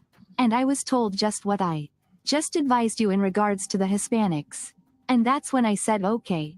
And can I get, if I get something big? He said, you'll get a lot of money.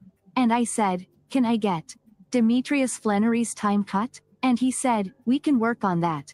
Notice, CS1, know that if she gets something big, a Hispanic, that will help her get a time cut. Not Cuffy, because at this time he's a washed up drug dealer. Let me ask you a question, Cuffy. At any time during the initial stages of your indictment involving this whole Tammy Collins thing, did you talk to Big Meech or did you send a message to Big Meech in any way to tell him or to alert him of what was going on? We sent Big Meech certified mail. Big Meech set me up, and Tammy set me up with this thing in 2013. That's the last time I've heard from this. Question. Okay. Now, did there come a time in your relationship with Mr. Gatling and Mr. Suarez where the conversation turned to narcotics? Drugs? CS1 answer. Yes. Okay. Approximately when was that time? CS1 answer. I would say 2000 mid-year 2012. Sanjee's just speaking from a perspective, from Cuffy's perspective only. That's why someone must be in Cuffy's ear, and shit must be popping off, So that's what it is. Cuffy must be actually, Cuffy must be, or somebody from Cuffy's camp that actually knows Sean G. So Sean G's just speaking from his perspective, So that's what it is. You could tell Sean G knows. You know how your boy lying to you, and you just like, whatever. But you could tell, like, he's like, damn, nigga, you lying to me, nigga. Sean G sees that shit. You know what I'm saying? He sees that shit, but he ain't really trying to, you know what I'm saying, say anything too much, GG.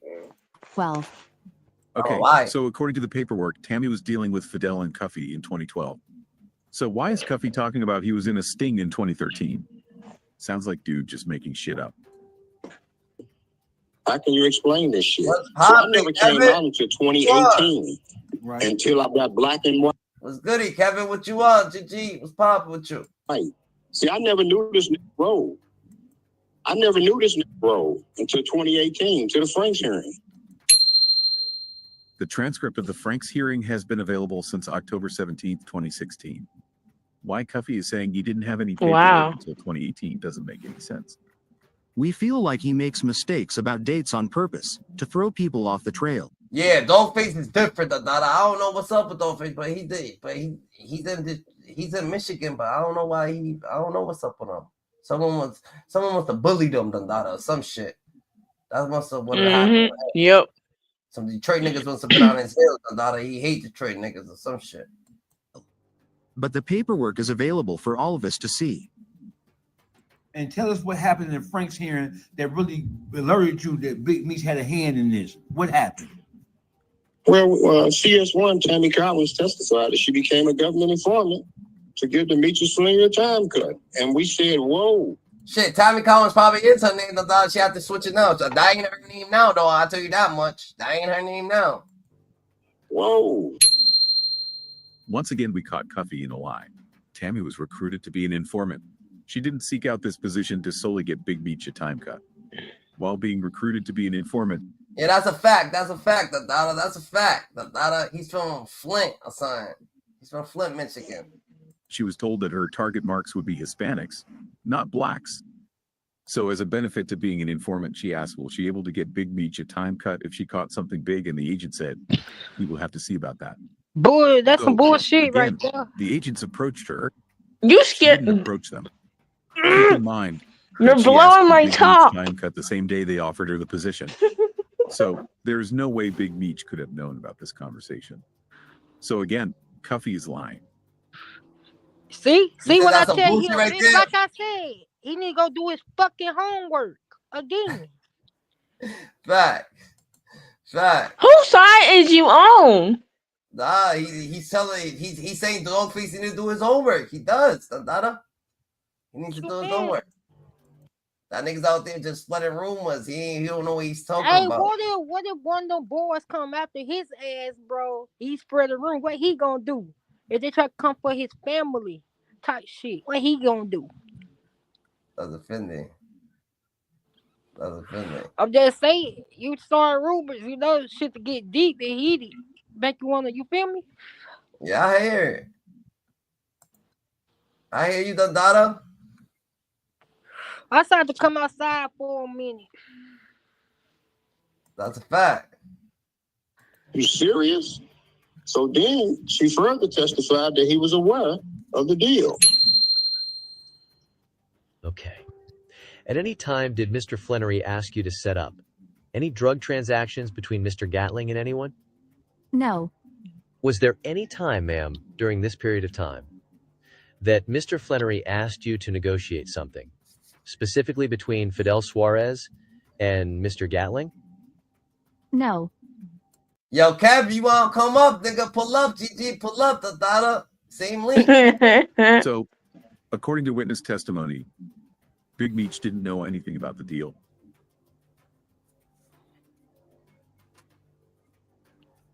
Special Agent Keith Cromer testified that Flannery was aware of the deal. Flannery just wanted to make sure that his name wasn't in any court documents. So that's some typical rat shit. I'm a rat and tell you everything you need to know. Just don't put me on blast. Man, listen, man, this shit is simple, man. This shit ain't that complicated. What you on, Dada? What you on? He's snitching. He's a snitch.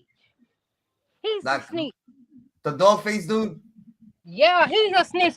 That's don't put me on blast, but I'm a snitch to tell everything. Nigga, you the snitch. Fuck this shit, man.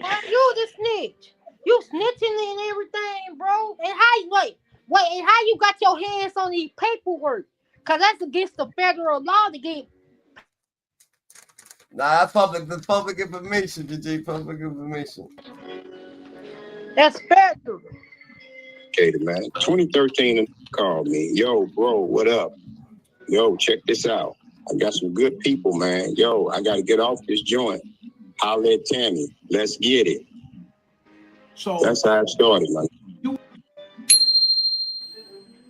Well, And that then Mom person said asked me that's did I not know her real anybody. name. Yes, Prior it to the is. meeting, he asked me if I knew anybody that he could. She switched the name from now on. She ain't got that name no more, the daughter. She done switched that shit. What's poppin', Kevin? What's good? What's good? What's going on, man? Ain't shit. What's up, y'all? We in here with the fam. No. She said Bro, like nothing. I said, bro, hey, bro, we gonna go ahead and say this. Man, this dude right here, fuck this shit. Now I got some shit to say. We can end this. All I want to see right here, this cook dude, bro, go back I and want do some your more research. strawberries. Hey, don't do that. Go back and do your homework, bro, cause you snitching. You the main snitch out the whole group. Yeah. You is the main snitch, bro. Cause you just said it in the freaking comments. Don't put me on blast. So what do that tell you? So what do that tell you right there? What do they tell you? Yeah, fact. You the snitch. That's offending. So basically the whole time you snitching on Big Meech, but we need paperwork on you now. So we need your paperwork. So like they said, That he was is on his this about the paperwork. deal. All that paperwork that's being read is Cuffy's paperwork. Like I said, You Cuffy just got to paper. go further in the story to find out, what it about it. The point is, they need to get to the part with his co-defendants and all that. The 4 indictments that's on his indictment. That's what they need to get to. They not bypassing the Big Meech shit because Big Meech is like a celebrity. So in order for people to gain grounds and get fame, like far as YouTube, Man, they we getting ain't likes, supposed they to can get paid. They keeping the Big Meech part going. But if you go into the part where it's about the murders and all of that shit, Cuffy Gatling, somewhere down the line, he got some explaining to do.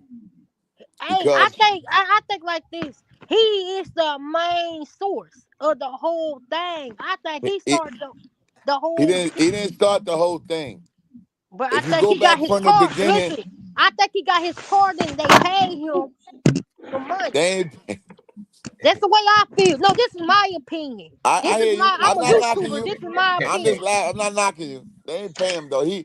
What it is he trying to take everything away from himself and put it on Meech and them. Now listen, he got other charges besides the charges with Tammy and the so-called shit he's trying to say Meech did, which I don't believe Meech did. He has other charges, like when he first got What's this arrested. man's name again? Cause I gotta go get in this. Dion Gatling. Cuffy, the Cuffy dude. Yeah, Dion Cuffy Gatling is his name. But you talking about Dogface. You was just talking about Dogface, Friday. You was just talking about Dogface. That's what we talking about. Yes. Listen. Dogface is allegedly, let me say this. Somebody got on there and said Dogface is allegedly a rat. So that's why he don't like certain people from Detroit. Somebody from Detroit knows that he's a rat. So that's what Friday was trying to say. Everything that come out of Detroit, he try to downplay it. Every whoever it is, whatever he knows. I'm saying, bro, that's a whole rat. That's the rat. He a snitch. Yeah, they saying he a snitch. Hold on. They saying The he whole really snitched on somebody. Can. Like, listen, the whole Detroit know that he a snitch, but he trying to twist the story around, say he ain't no snitch. See, this how my street knowledge kicking in right now. My street sense kicking in right now. My street knowledge when kick in. So my street instance kicking, feel me.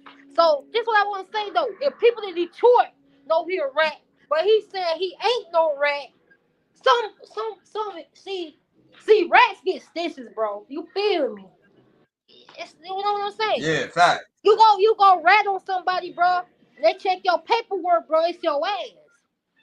So I guess big bro don't know how the streets really go. Cause I know how it go. Somebody rat and they find your name on paperwork, bro. They after your ass.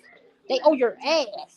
So what Friday's trying to say, Friday is actually trying to say that you know what I'm saying? He's from Alabama, he's trying to say that the Dogface dude, he's doing too much yapping, So he don't know what Dogface was saying. He was just automatically saying that Dogface is a rat by the way he's acting. That's what he was just saying, But you actually said that shit. You actually said that you actually got real proof that he probably allegedly ratted on somebody. Allegedly, they saying the dudes from Detroit saying that he was locked up with them, some shit. He ratted on, I forgot the dude's name. I read it in some comments somewhere. Allegedly, I'm not calling them a rat. I'm saying that allegedly they saying that he hot. So I want to say this. I myself, I'm gonna say it because you two females don't know me. No, that's my old lady, bro. That's my old lady, bro. No. I'm saying y'all never met me before. Like I've been on this platform plenty of times before. I'm just gonna I explain. know who you is. I'm just gonna explain who I am. I've done 15 years in federal prison myself. Oh shit. So listen, how they put, let me tell you something about dudes from certain geographical areas. Like dudes from Washington is very geographical. So you got a dude named Eon that come on here. He's a good man as far as his paperwork. You know, he's been in the penitentiaries like myself.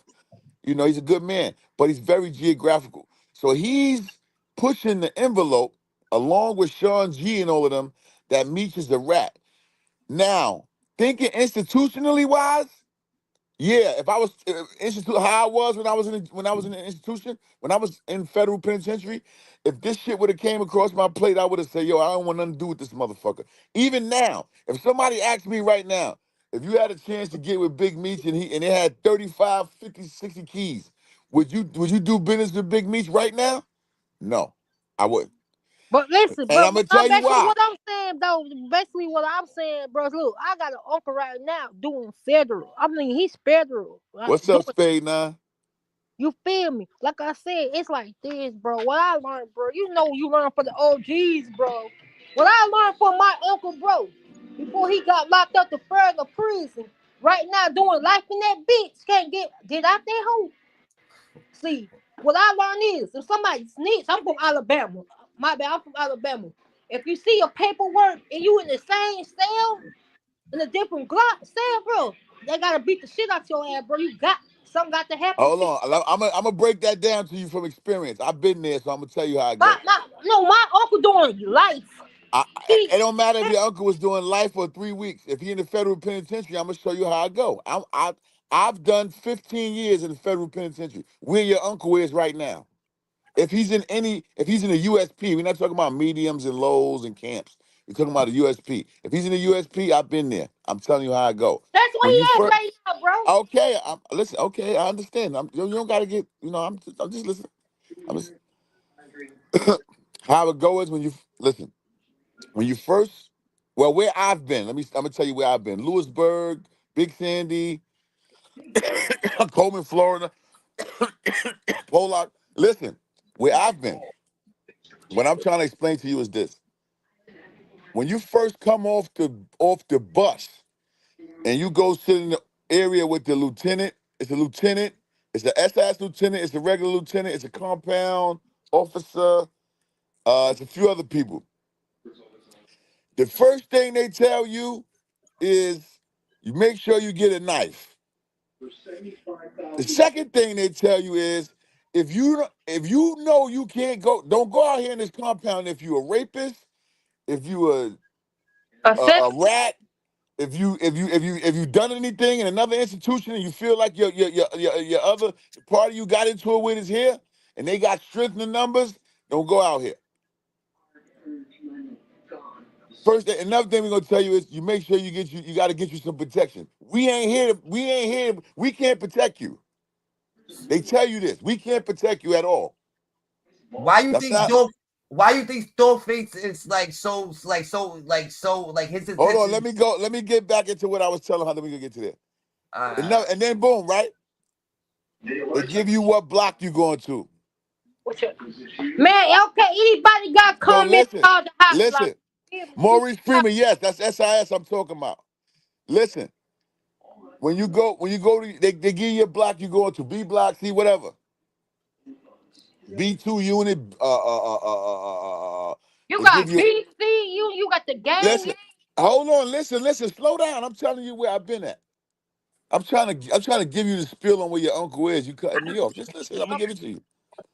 Listen, they send you to your block, right? The first thing they ask you is, yo, where you from? You tell them where you're from. You know, meet who you need to meet. Now, your paperwork is not going to be with you because your property comes later. So you got basically 30 days, basically, to get your paperwork. If you don't, you're going to shake that gate over there. Or you could get your paperwork from the unit team. Well, when I was in there, you could take somebody with you in the unit team and y'all can look over your papers. Now, this is some new shit. I came home in 2008. I don't know what they doing now. What I'm telling you is back then, in the 90s to the early 2000s, you could take you to your, yes, Maurice Freeman, they're going to send you to your car. When you go to the unit and they ask you where you from, the member of your car is going to be in your unit. That's who you're going to talk to. That's who you're going to live with. You ain't going to go in no cell with no other motherfucker. Unless you're on the West Coast and you could sell with, you know, the East Coast guys from Maine from Maine to Florida. It can go like that if it came to that on the West Coast. If you was in Victorville, somewhere like that, you could go in a cell with a DC. I mean, it depends. Now listen, after you get to your unit, you know where you from, where you gonna talk to your people. They're gonna mingle it out where they can get you in a cell closest to the people that you with. If ain't no cell open for your people at that time, one of the homeboys one of the dudes that they cool with from another city, you can stay there for a night until they rearrange the shit in the morning. What you Now feeling, you bro? go. What you feeling, nigga? You sit there, nigga. Don't go on, nigga. No, I'm Stay saying ready. boom. Now you could when I don't know about now because I'm gonna say this No, again. it's different now, bro. When It's I different. was in the federal system, Oh, I went to Dollar General. Hold on. It's Mama She said, Friday. listen, Maurice. It don't always go that the shot caller gonna look at the paperwork because they got people assigned for that. I didn't tell you to Mama. Mama, you call. Sometimes it be the dude that's in your unit, Maurice. It don't have to be the shot caller. Sometimes it be the dude that's in your unit. Your paperwork will be passed around. Yes, it will. But it don't always be the shot caller for the city that reads the paperwork. No, they got people assigned for that. Shot caller probably don't even want to be bothered with that at the moment, as long as you ain't hot. No Diddy, Spade 9. Yeah. You call it crazy. Right. Word, man. But I'm gonna say this: if you're a good man, man, I Hey, mean, Mama Friday. other than the beefs you can have, if you're a good man, you'll be all right. "Hey, You know what I'm saying? But Gemini." beef comes from different. Hey, boo. Hey, how y'all doing? How you doing, How Mama you Friday? doing, Mama Hey, Love? how y'all been doing? We good.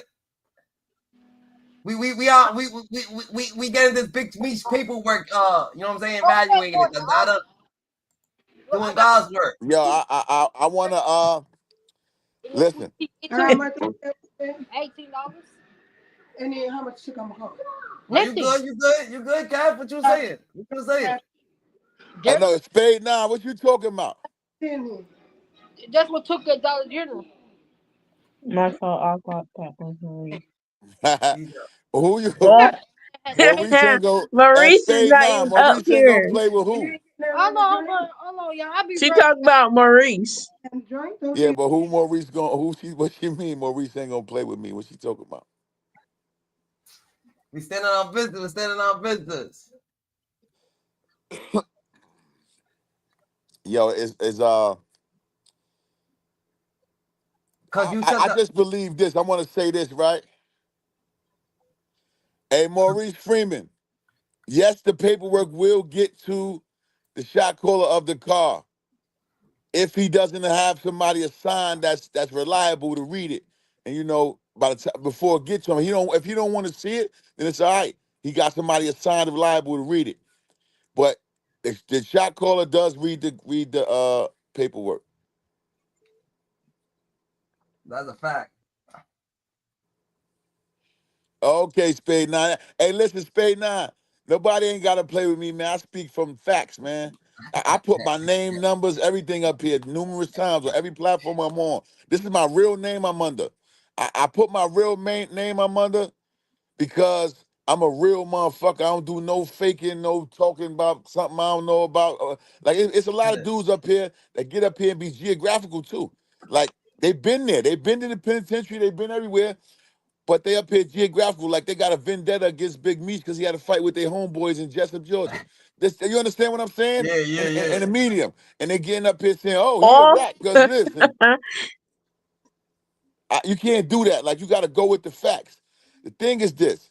If Big Meech was on a compound right now in the federal penitentiary, he would have a problem because of everything that's being said, and he don't have no rebuttal to it. He's not coming out defending himself with nothing.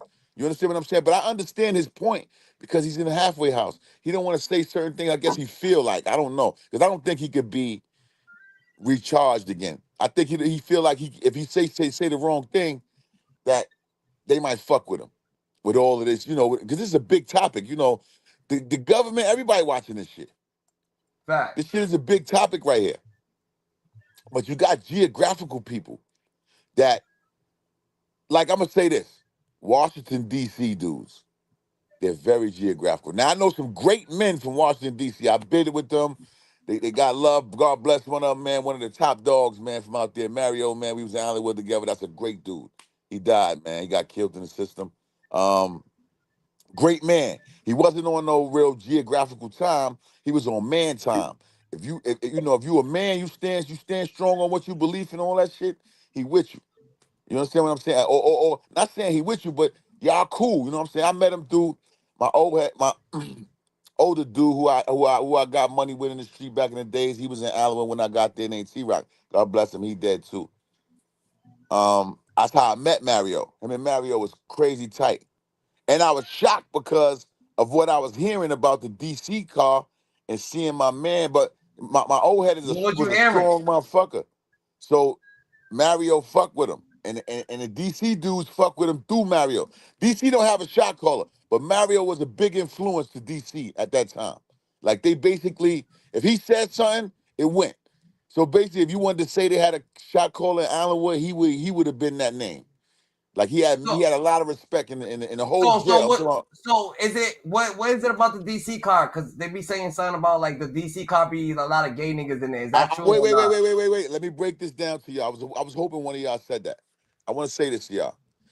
Listen, man, you got gay motherfuckers in every car, in every city, in every state. DC just got more people in a lot of these institutions than others, and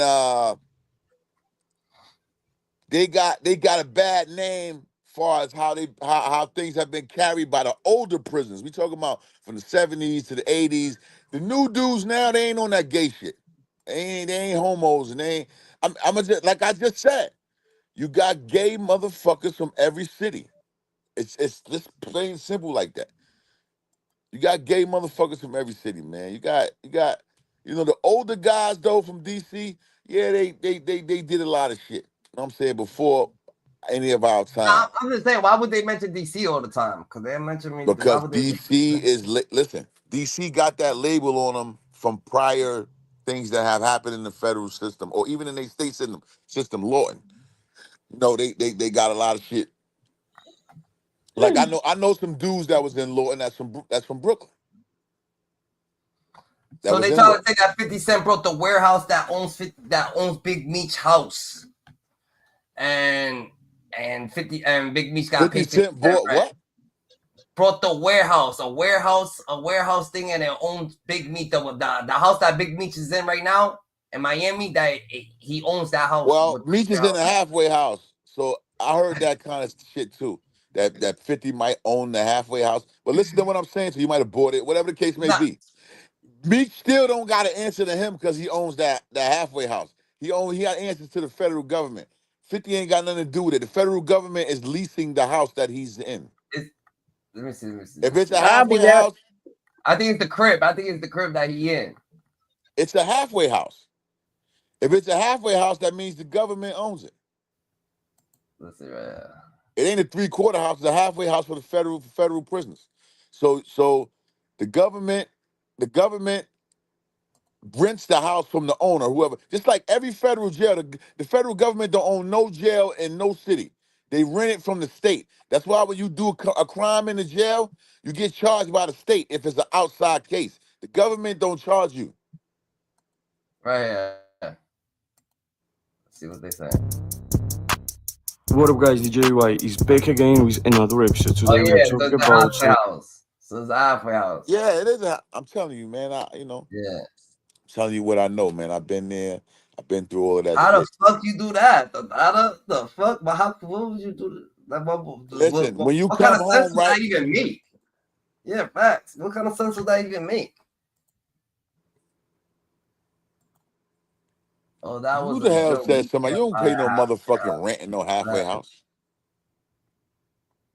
Yeah. Yes, Maurice Freeman, he's still BOP property until he finishes his halfway house time. And even then, he's still BOP property because he on supervised release, which however many 3 years or whatever that is after you get out the halfway house. So yeah, you know, he's So still this is federal bullshit. property This is for the bullshit. next couple of years. Facts. All right. I don't know who telling people that 50 own a halfway house. I just know that I've heard it on the internet, you know, that he own it. If he do own it, He don't own the that shit. government rents the halfway house from whoever owns it. Yeah, that's some fake shit.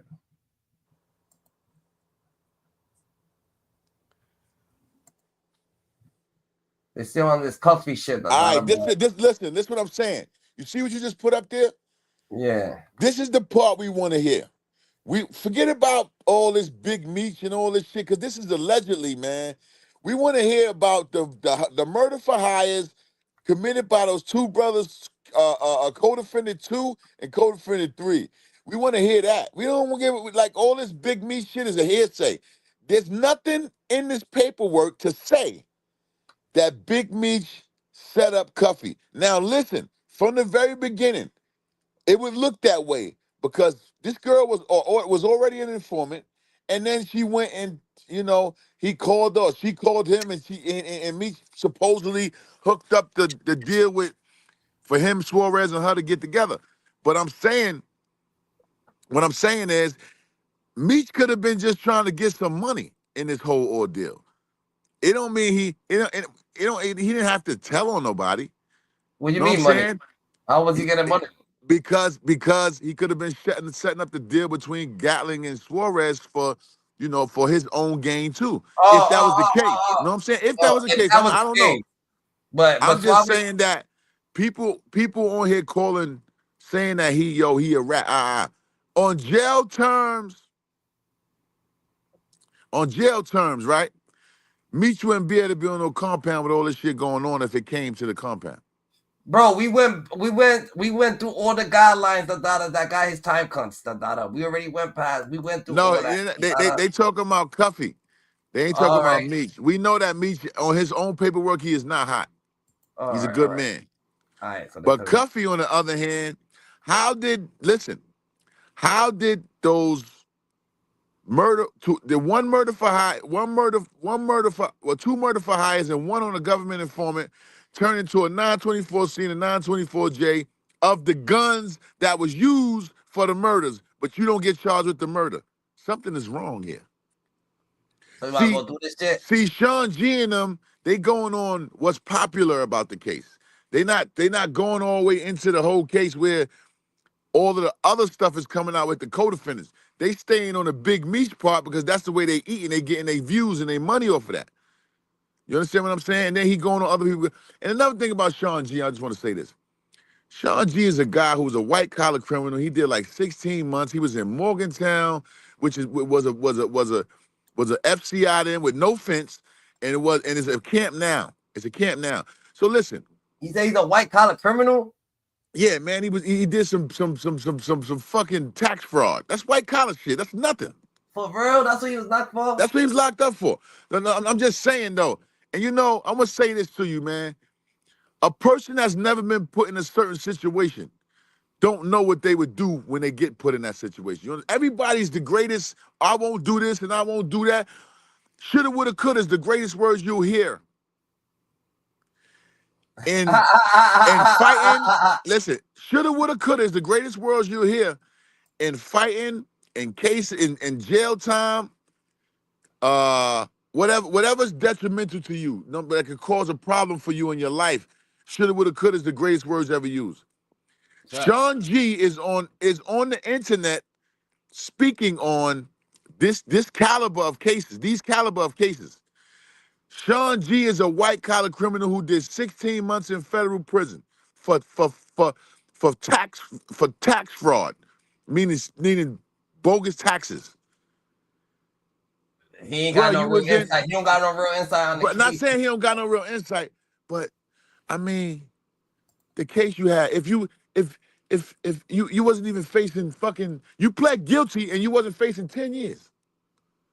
I just want people to understand the caliber of situations that people get up here and speak on. Like, he's on here talking about these detrimental topics with Big Meech and whoever else, with people like us that been through this, that been through drug cases, that been through, like, I had drugs and kidnapping on my shit.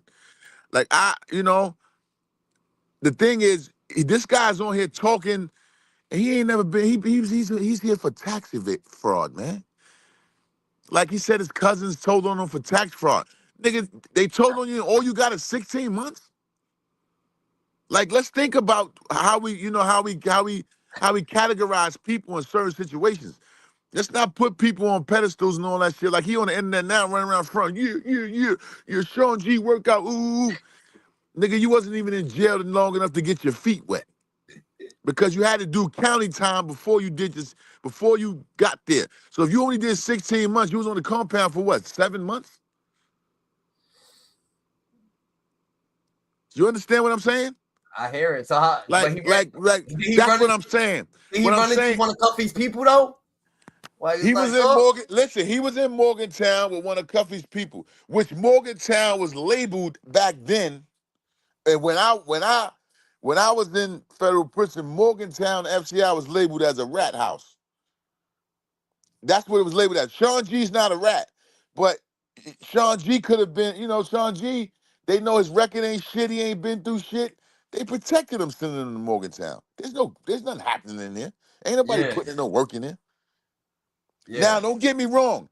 And a lot of FCIs, they will get busy. You know what I'm saying? They will get busy. But Sean, I'm just breaking it down on Sean G. I'm gonna tell you, Spade 9, I don't think Sean G's a rat. He ain't have no big enough charge. Like, he has a white collar crime. This is some bullshit. I mean, if you make a lot of money off of it, yes, don't get me wrong. I'd rather deal what he did than what I did. Yeah. You understand what I'm saying? Yeah. And what I'm saying is, I don't need to look up Sean G's paperwork. None of us do, Spade 9, because he's a white collar criminal. He stole he actually beat the system, the government. He stole some money from the government to give to somebody else, which is tax fraud. That's what he did. Yeah, they got a lot of sealed indictments and their paperwork. A lot of happens. So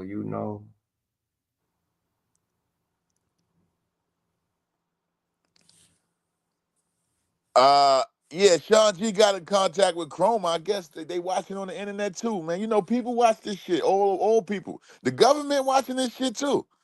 Spade 9, listen. That goes to show you that everybody watch. He was in. This is the point where Sean G is biased. He was in Morgantown with a dude, Black or whatever his name is, that told him the story about Cuffy and Meech and this bitch before he even heard of this. He was in jail then.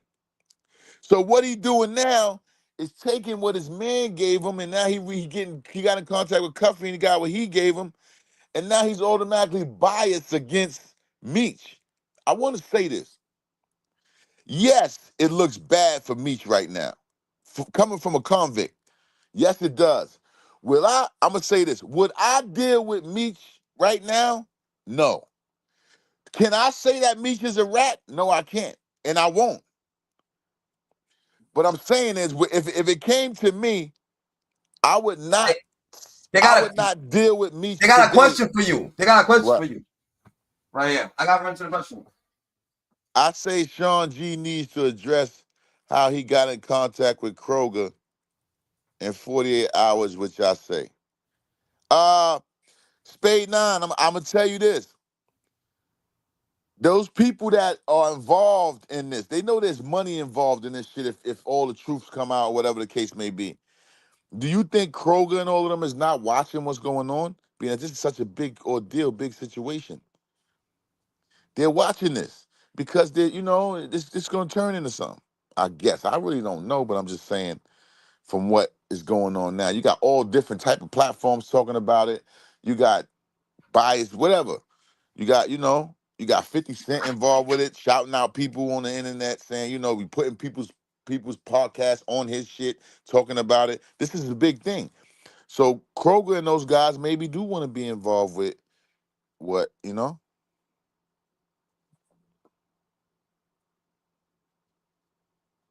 I said so. Spade 9. I won't say that, man, because it's public. I'm not gonna say he got 48 hours to say why he got in contact with Chroma. Chroma watching this shit. It's not hard to contact Chroma. Probably contacted him. Now listen, we don't know if he contacted Chroma because we didn't hear that part. We only heard him talk to this dude Gatling. Yo, fuck, you gotta put it out there, though. We need to find out how you got in contact with her. It's not a big deal. He could tell us if he contacted her. He contacted her. But fuck no, it. we don't know if he contacted him. That's what he said. He never let it be. He never let that thing be heard on the internet like he did with Cuffy. Nobody knows if he really spoke to Chroma or not. Nigga, you the one that said that shit. What the y'all Who said niggas? Spade 9. Right. Right? Fat. Right, Spade 9. We didn't hear him talk to Chroma, so we don't even know how true that is. There's a lot of shit being said allegedly on this case that's not even permissible or this paperwork they reading is not even permissible because nobody went to trial. This is preparation paperwork. And everybody acting like this is a trial paperwork. This is not. Nah, he can let us know how he got in contact with Chroma though if he wants. I mean, he's not gonna let nobody know how he got in contact with Chroma. I just was on his page earlier. The motherfucker was doing a workout, talking about this workout is for cuffs. This workout is this nigga's a dick rider, man. How does Cuffy consider himself a big dog but running off with 3 keys and having hits done and not paying? So Cuffy didn't pay for them things? Hey, I don't know, man. I don't know what he I don't know what he ran off with. I just heard he ran off with it. I don't know if he didn't pay those guys. That's the first time I heard that. But I did hear that those guys said, what's his name? What's the other one name? One of the Rush brothers basically said that he was involved with, whatever. Yeah, he said he didn't pay the dudes though that caught them things. Right. Yeah, that's different. Yo, listen, I don't like listening to biased people, right? Now, I like the dude Eon DC Blacks, but he's kind of biased when it comes to the Meech situation because Meech had a fight with some of his homeboys in Jessup, Georgia, whatever jail they was in, and he's kind of, one thing about DC dudes, they very geographical. So what you mean? So what you Like saying? they bias, like they bias. Now he's shooting for Meech to be hot because of the situation, like you know what I'm saying. That happened with him and his own. DC dudes is on that type of time. Like they for DC and DC, that's it. Some of them, majority of them. Like I said, I met some great ones though that wasn't on that type of time. Like I'm from New York, I'm from Brooklyn, New York, and they respected me, man, highly, man, and I respected them guys highly too.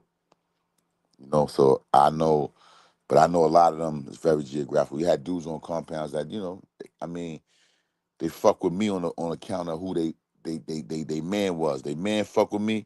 They fuck with me on the strength of that, and that's very, very, very. You had some dudes that just said what's up, and that's it. You had some dudes that'll kick it with you. Y'all do whatever, walk the track, whatever the case may be.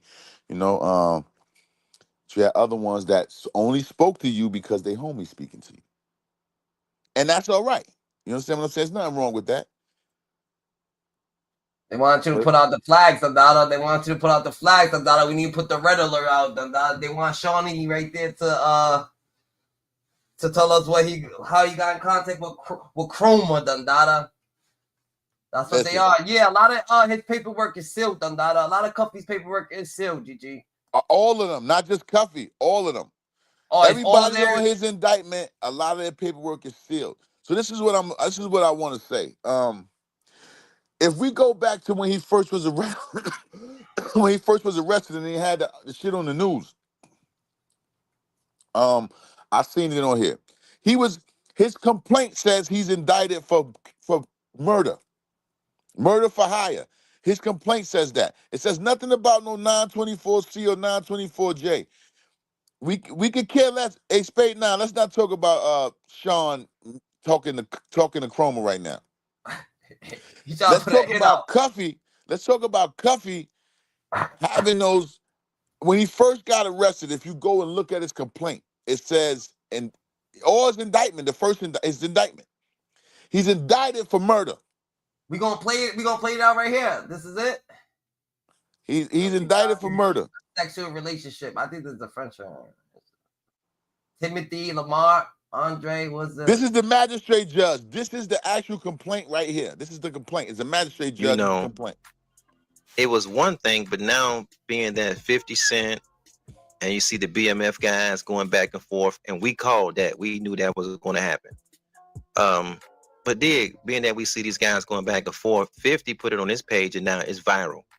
Everybody having a conversation about it, everybody talking about it. And beloved, in our estimate, that's all Negroes is doing. They're just talking about it. They're not reading the paperwork, right? Because you got bloggers talking about it. You got podcasters talking about it. You even got the fitness guys, right? They're jumping in and they're getting the piece. But they're not reading the paperwork. They're sitting in front of the camera. As big as Rayful. They're telling you they got links in the description bar and they holding the paperwork or they're waving it on Lorenzo Gibbs because they all did deals. But we know that Cuff got the most. He got 27 years. This is his second go around in prison, and we're going to talk about that. But Cuff is the only person that is saying that Meech and Tammy was working together to get him locked up. Now, before we even read the paperwork, I want to say this. You know, Cuff have every right to say what he want to say about his case. Because we're reading about a man's like, this is his case. This is his perception. This is his case. I've been hearing people say that, but I haven't had the name. Go ahead. No, we talking about Cuffy's supposed to be snitched on some other dudes with 1,200 kilos. I think it was 95 or something like that. But I haven't seen the paperwork about it yet. I've heard about it, but I haven't seen no one post the paperwork and say he did a drug deal with two other guys, one for 1,200 bricks, and it's actually in some paperwork. I've seen somebody reading it, but I haven't read it or seen it myself yet. So I don't know. But I've heard that's the case he beat beforehand. That was the first federal case. They said that he actually beat. He beat the drug case. He beat that case, and then he got knocked off for the other shit. Right before that, he just beat a case, which that's the case that he beat, the 1,200 thing. That's what. Okay. Yeah.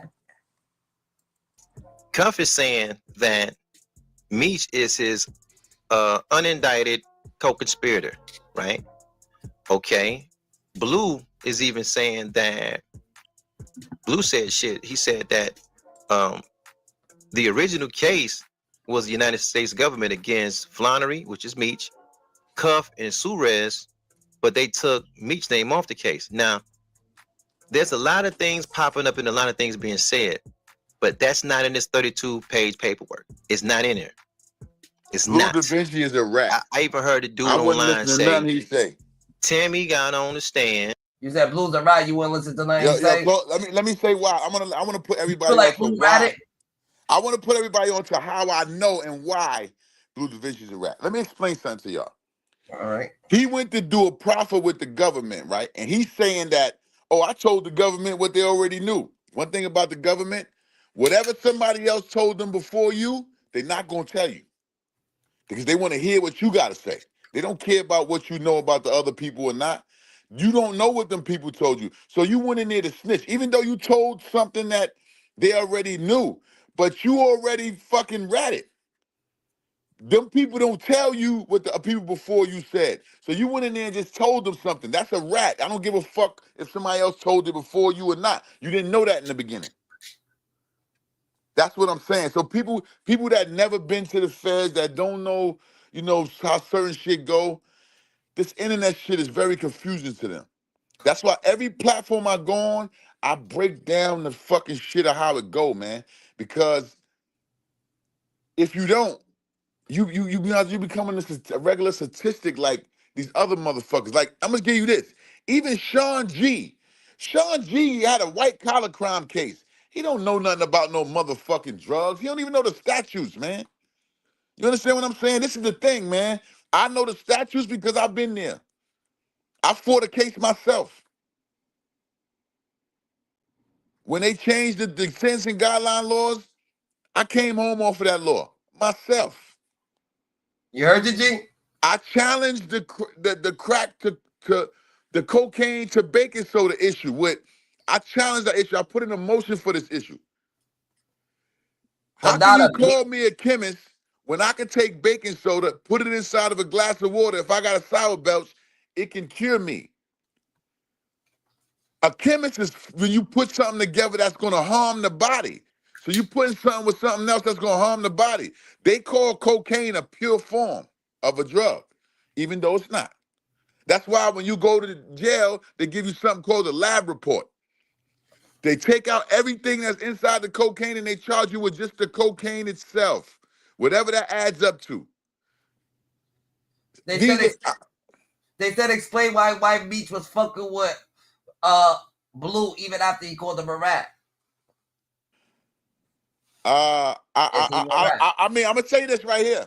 I don't know anything about that. I don't know if Meech was fucking with this guy after he called him a rat.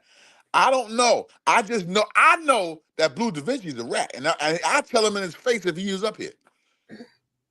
I know that for a fact because I'm gonna tell you something. Now, Blue, like call I said, in. Call in, Blue.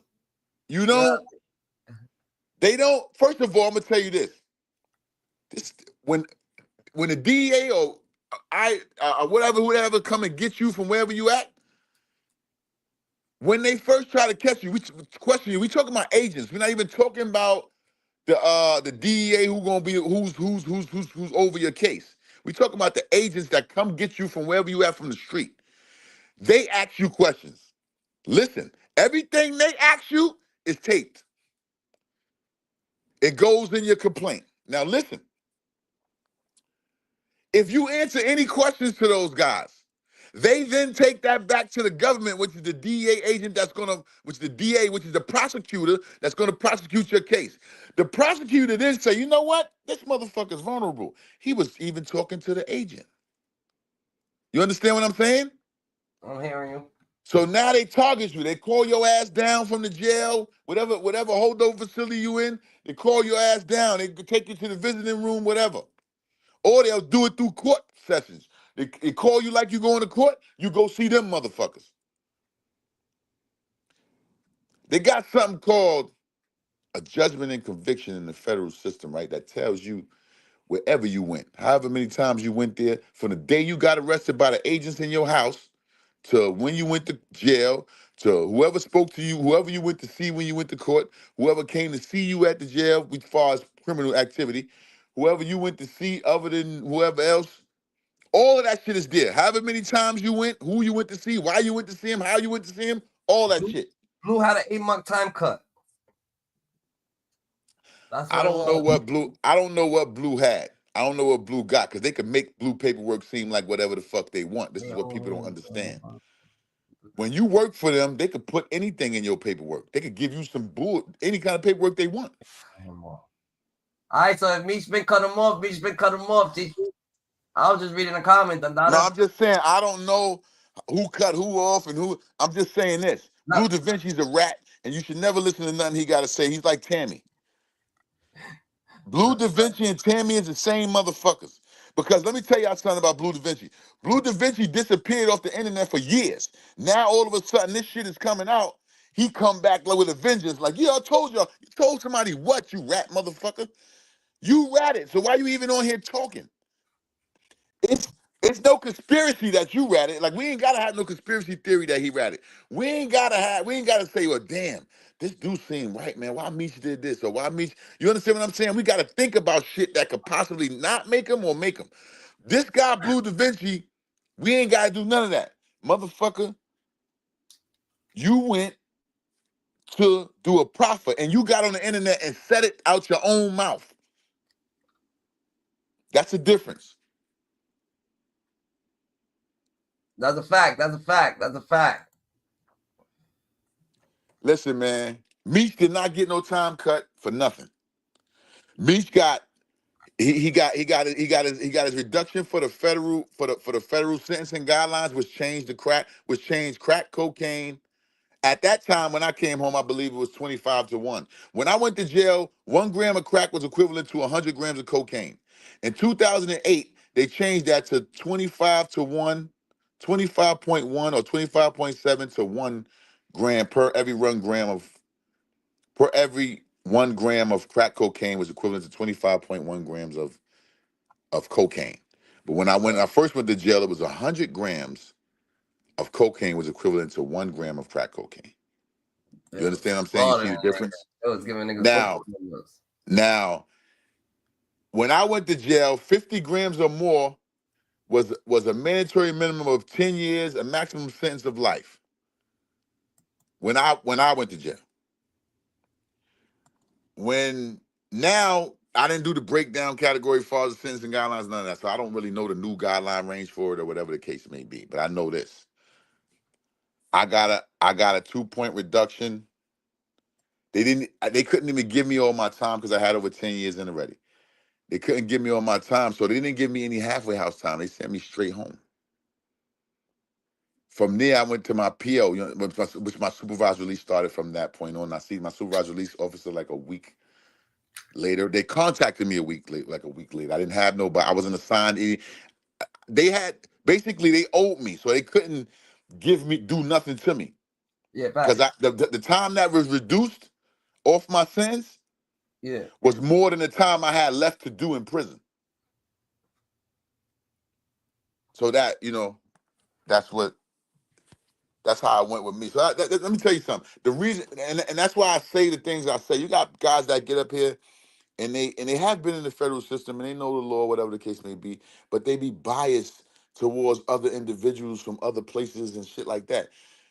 I'm not here to be biased. I'm here to be straight and narrow and speak the truth about what I've experienced and what I know and how I know it, and and what I know pertaining to the law that I know, because that was pertaining to my case. I don't know all federal law, no. But anything dealing with 841, B1A, B1C, A1, all that shit, 924C, 924J, shit like that, I know about that. Yeah. Being transparent. 848, I know about that because my man got sentenced to that shit and I was helping him. So that's the difference. Like, I know about drug shit, I know it. Facts. Cocaine, crack cocaine, all that shit, I know it. Methamphetamine, I don't know nothing about that because I ain't white. So I don't know, we don't fuck with shit like that. So you wasn't trying to take nothing from Sean G's, you know what I'm saying, knowledge, but you was just saying that you understand it better because you've been through it a little bit. Listen, I'm gonna say this again. Sean G is a white collar crime criminal. He did 16 months in federal.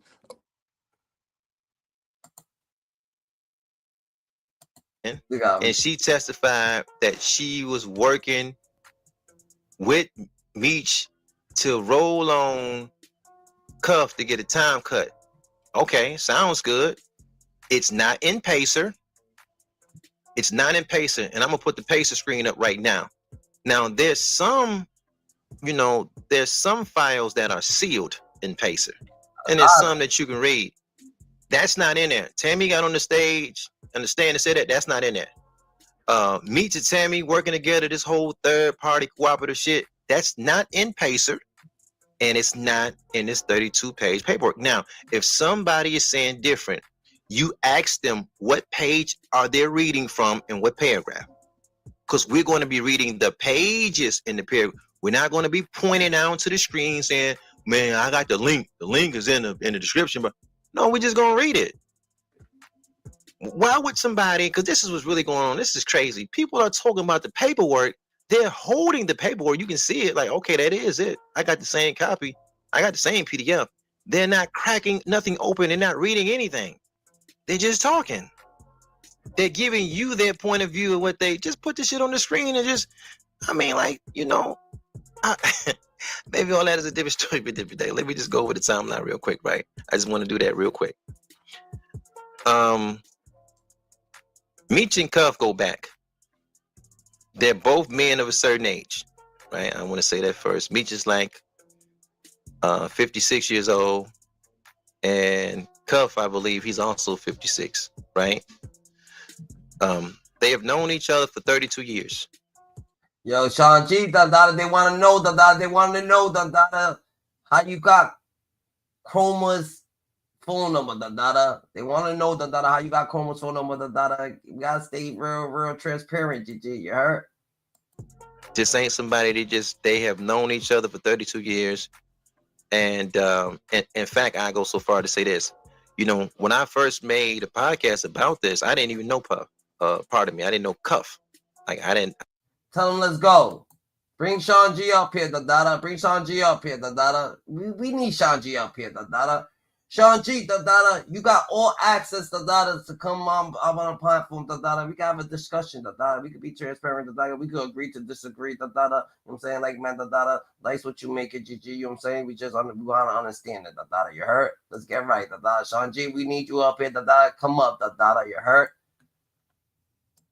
I never heard of the guy before in my life. The only statement I heard he say about Meech is he put the first $1 million in Meech's hands, right? All right. So I'm asking around some of these old heads. I'm just, hey man, y'all know this because this Meech thing is going on. It's everybody's talking about it. And then, you know, I didn't know, but there's cats in my city, the old heads, right? Specifically, it's a group of cats called 984 cats. They know Cuff. And Cuff in the city of Detroit, he got a good name, he got a strong name.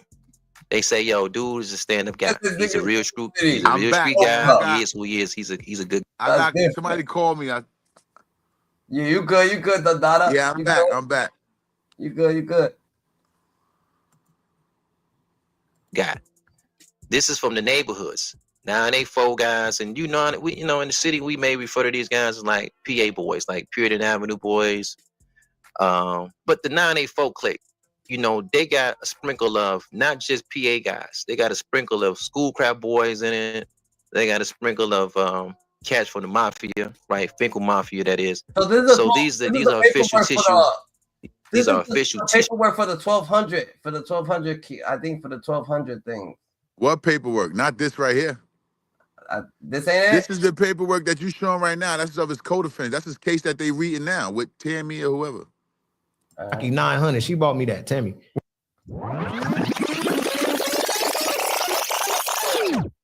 Tammy was my shorty, bro, in 03. Like, if you go look at the Shit Ain't Safe No More mixtape cover that I did, I was sitting on a Kawasaki 900. She bought me that, see Tammy, right? Okay, so I'm going to back up a minute and I want to say this because we talked about this on the. Hit him up on Twitter, hit him up on Instagram, hit him up on Facebook, hit him up, tell him your daughter, send him the platform, tell him he needs to come up here. Hit who up? On my last podcast, and I'm going to show the paperwork again. Sean G, GG. We get Sean G. Let me tell you, he probably not going to come because I'm going to tell you something. He's an opportunist, man. He wants to be on major platforms like Dogface and shit like that. Like especially if he see me here, he definitely ain't gonna come. Nah, he gonna come. If he see my name here, he's not gonna come. Yeah, let's get right, GG's. Again, I'm not going to give you the link to it. I'm gonna show you it on the screen. When Cuff gets out of prison in 03 and 05, he's on B&M out of St. Louis. He's on their paperwork. and he is on the wiretap immediately when he get out of prison. He's on the wiretap, right? So Cuff is already hot. Not only that, he sells work to an informant. The informant. 50 ain't fucking with niggas, da. 50 said just sit there to just do it, da. Yo, listen, actually. 50 don't even know if the shit, how real the shit is. 50 just said it because of whatever fiasco was going on with him and them at the Meech and whoever else at the time with him. So he just wanted to put it out there because Meech did that shit with Rick Ross. So now, even though he probably heard the shit or whatever the case may be, probably like, man, fuck that shit. That shit ain't got no relevancy to what I'm doing. And far as I know, I don't know nobody to say he's a rat. So fuck it. But yeah. when he did that shit with Big Meech, that changed the dynamics of 50's thinking. Now 50 like, fuck that. I'm exposing whatever I heard or whatever I think I know. You know what I'm saying? Yeah. And me being who I am, the troll that I am, the way I embarrass motherfuckers, everybody gonna get into it. So this the point. He gonna get paid. If this is not true, if Meech is not a rat, he gonna sue a lot of motherfuckers for defamation. Let me tell you why. Meech's name alone is worth millions of dollars because of who he is. And the defamation of character changes the dynamics of that, makes it less money because people are putting dirt on his name. It takes away money from him. Now he can sue for defamation of character. There's no top slot to how much he can sue for because of who he is. So people got to be careful of how they go about talking about this man. 50 looks dumb now, you thinking? He's trolling. I feel like niggas know that 50's just trolling, so not really. See, look, 50 could look, 50 probably, yeah, he actually, I'm not gonna say nobody look dumb now until we find out all the correct everything about this case. See, right now we just on opinionated shit because we don't know, we don't know all the, allegations as far as whoever, from Meech or from Gatling. We don't know everything.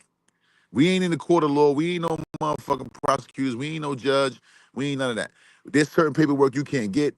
There's a lot of paperwork with this one name in it, that one name in it. Now, my opinion, I feel that Meech didn't do it. Could I be wrong? Yes. And I'm gonna say this again, like I said earlier. If there was a deal going on today and Meech is involved with it and they asked me to do it with him, would I do it? Hell no. No. Due to all the allegations, I wouldn't do it. He's hot though. Not hot like that. I'm just saying, like he just got the fence. Why would you? No. I'm just saying, even if that wasn't the case, I'm just saying, if all this shit was out, even if it was years down the line, and all this shit came out and there's no resolution to it.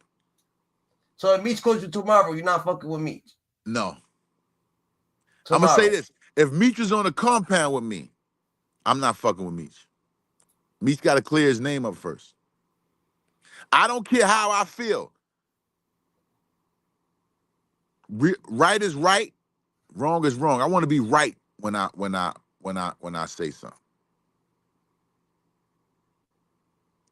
Like I'm not like all right.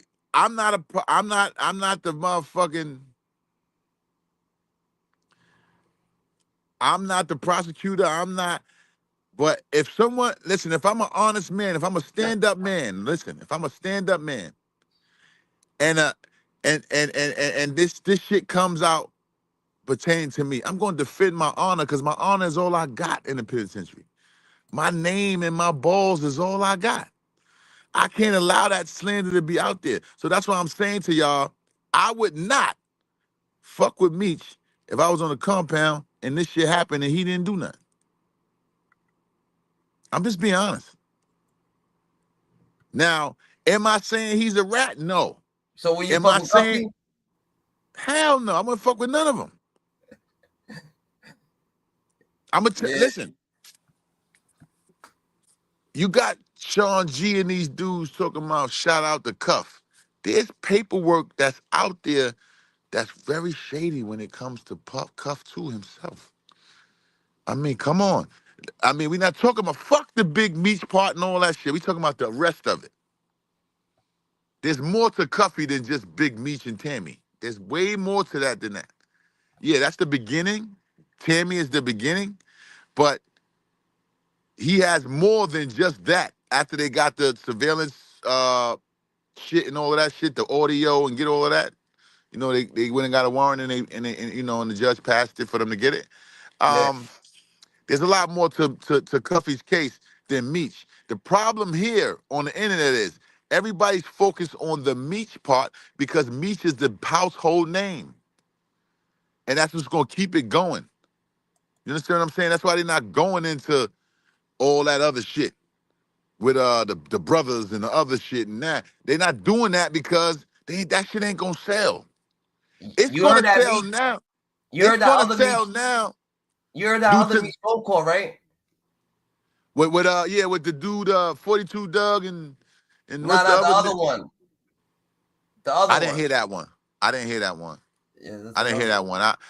He got another one where they say he disrespecting somebody. But I just like to get on here and, you know, and state the facts, man. I wanted to get on out of the way or whatever he call himself. I wanted to Yeah. get on his shit yesterday. He had a girl up there that was on there with Dogface and a couple other people. Dogface was on there, and Eon was on there, and two girls.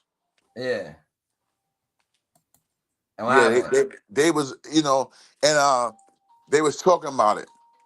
My other phone rang. They was talking about it, about the joint, and they was leaving, you know, but they was very biased, man. If Dogface is on it, Dada, you know he's pushing that agenda, Dada. Dogface is pushing the agenda that Meech is hot, and then he's very ignorant. This is the point, right? Yeah, I'm gonna say yeah. something about a motherfucker who do shit like that. Let me Yeah. tell you how this goes, man. I'm gonna give you from a jail perspective.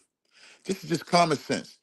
Two dudes they have a fight, right? They gonna have a fight. Boom. They fighting fisticuffs. They say they didn't even get a chance to get no knives. They happen to just get it on with their hands. They get locked Yeah. up. The police lock them up.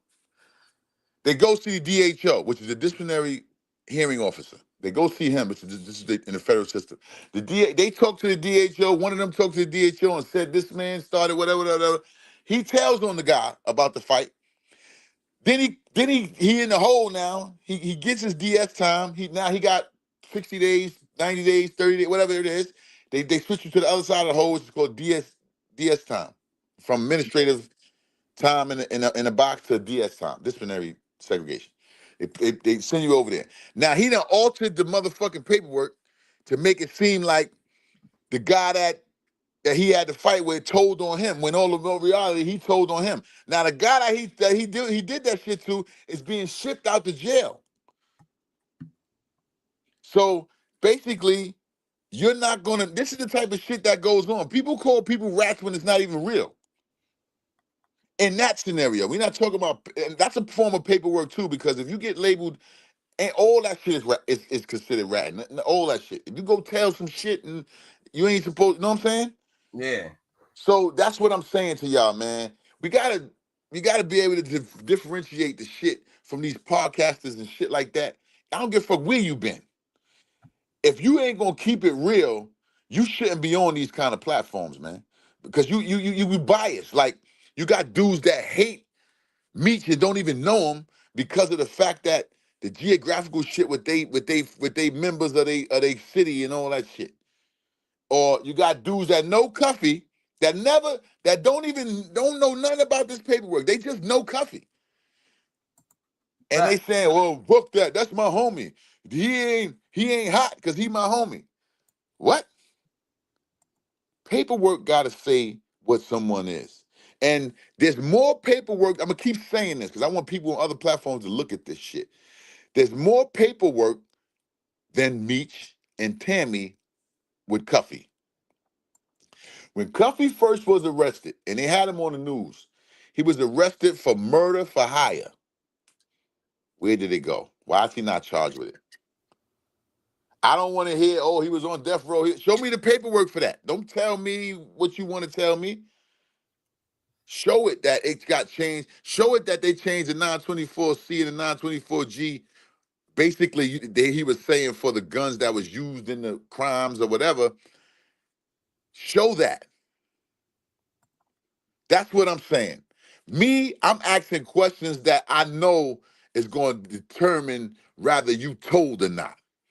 So you was gonna go out of shit and go against what they was. You was gonna, well, not go against, but you was gonna, you guys gonna have your own point of I view. want them to answer shit that needs to be answered that's within the paperwork.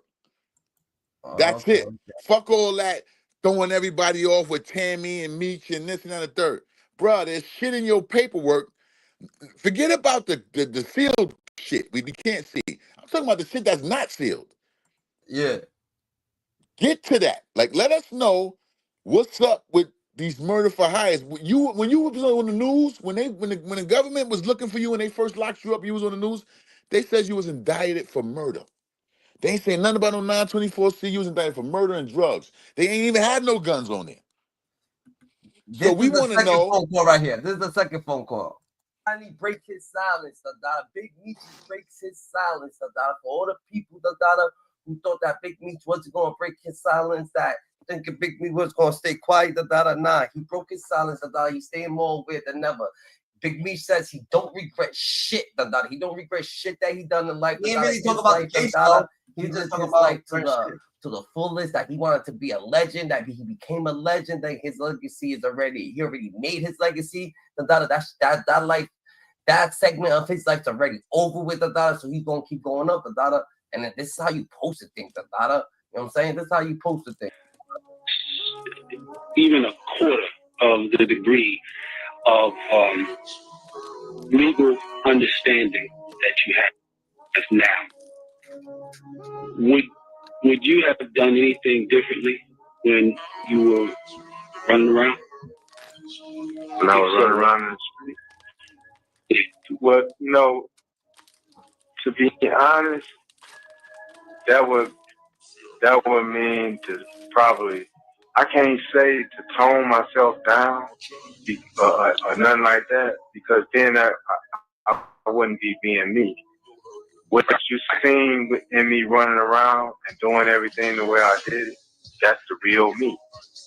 And It's like they want him to apologize to Southwest T, because they feel like Southwest T feels like, yo, Big Meech got the boys on his radar, but the boys that the feds never really actually tapped one of Big Meech's phones. They really never got a line tap for Big Meech. So Southwest T feels like, yo, you put the bullet, you put all these bullets and bullets up, you don't want that thing, you're the one that got us hot, all the flashiness, all the going out, keep throwing money, keep doing this, keep doing that. It was your fault, but it's no one's fault, and at the end of the day, if you telling him that, does he have regrets or can he change it? That means that you want him to be humble. How can a nigga be humble with that much money? How can a nigga be humble when he's living his life? How can a nigga be humble when he's doing what he got to do, and he's actually doing it, It's different, bro. They just trying to humble him down. In a lifetime, I can't think of too many men or women that get to be themselves. You know what I'm saying? Like I told you before, I am the man that I always wanted to be. You know what I'm saying? I'm him. I'm a living legend. I'm what I always wanted to be. It's just too much. He don't want to be no young Jeezy. He ain't. Well, you see what he said. You see what he was saying about I just hope it. I just hope it work out for him, man. I hope it don't come back that he did anything wrong, man.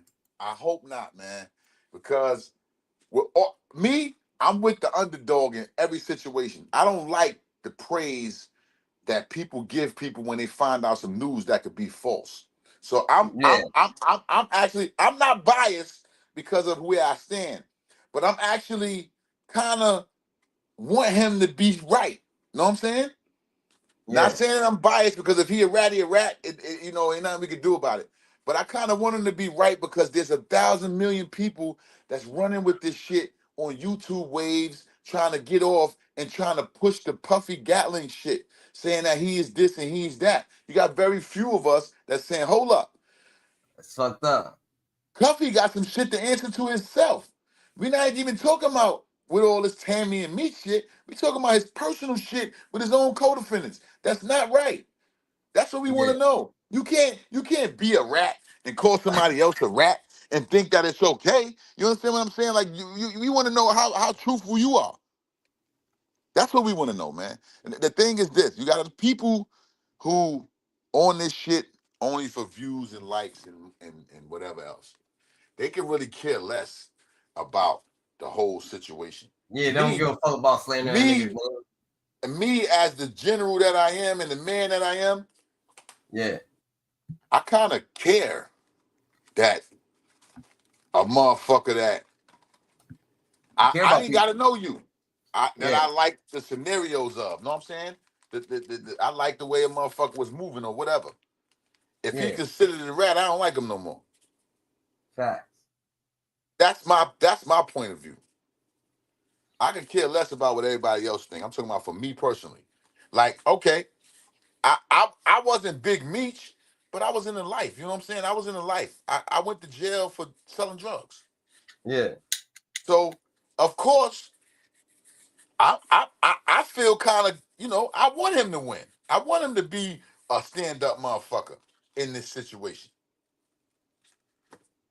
If it comes out that he ain't no good, I just gonna fuck. You know what I'm saying? If it come out that he ain't no good, it ain't. I would never. I don't want to hear shit else about Meech or none of that. Now, if it come out that he good and them motherfuckers is lying, fuck the rest of them too. Fact. Because even if Meech is, let's say Meech did, let's just say hypothetically, Meech is what they saying he is. But if Cuffy is that too, what everybody gonna do? You gonna side with Cuffy? Cuffy ratted too. If you understand what I'm saying? Yeah. That's what I'm talking about. This guy ain't no good either. So what y'all gonna do? Which I'm sliding towards that. Cuffy ain't no good. It's too much shit involved with his shit. Like he got other co-defendants. He got, huh? Too many still documents and his co-defendants. They all that sealed. nigga trying to get it. That nigga trying to get a documentary because he broke. That's what I believe. Maybe he just want a documentary. He been looking for a documentary.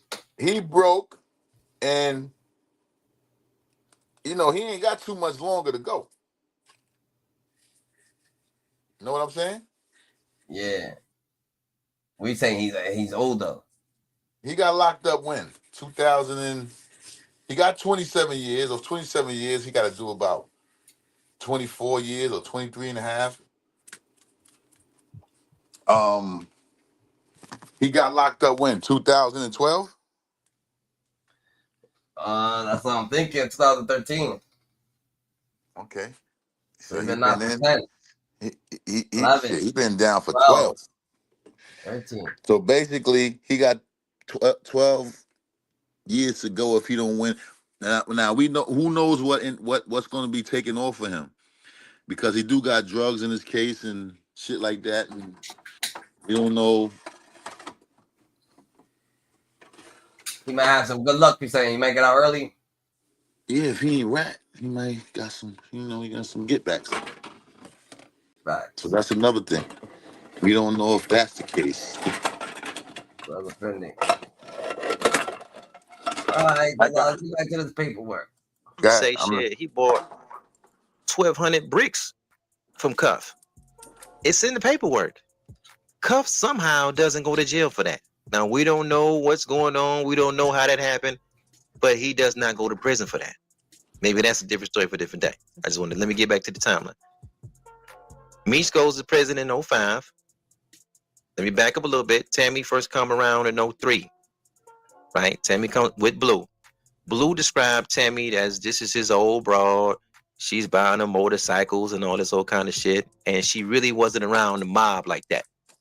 He kind of kept her kind of tucked away.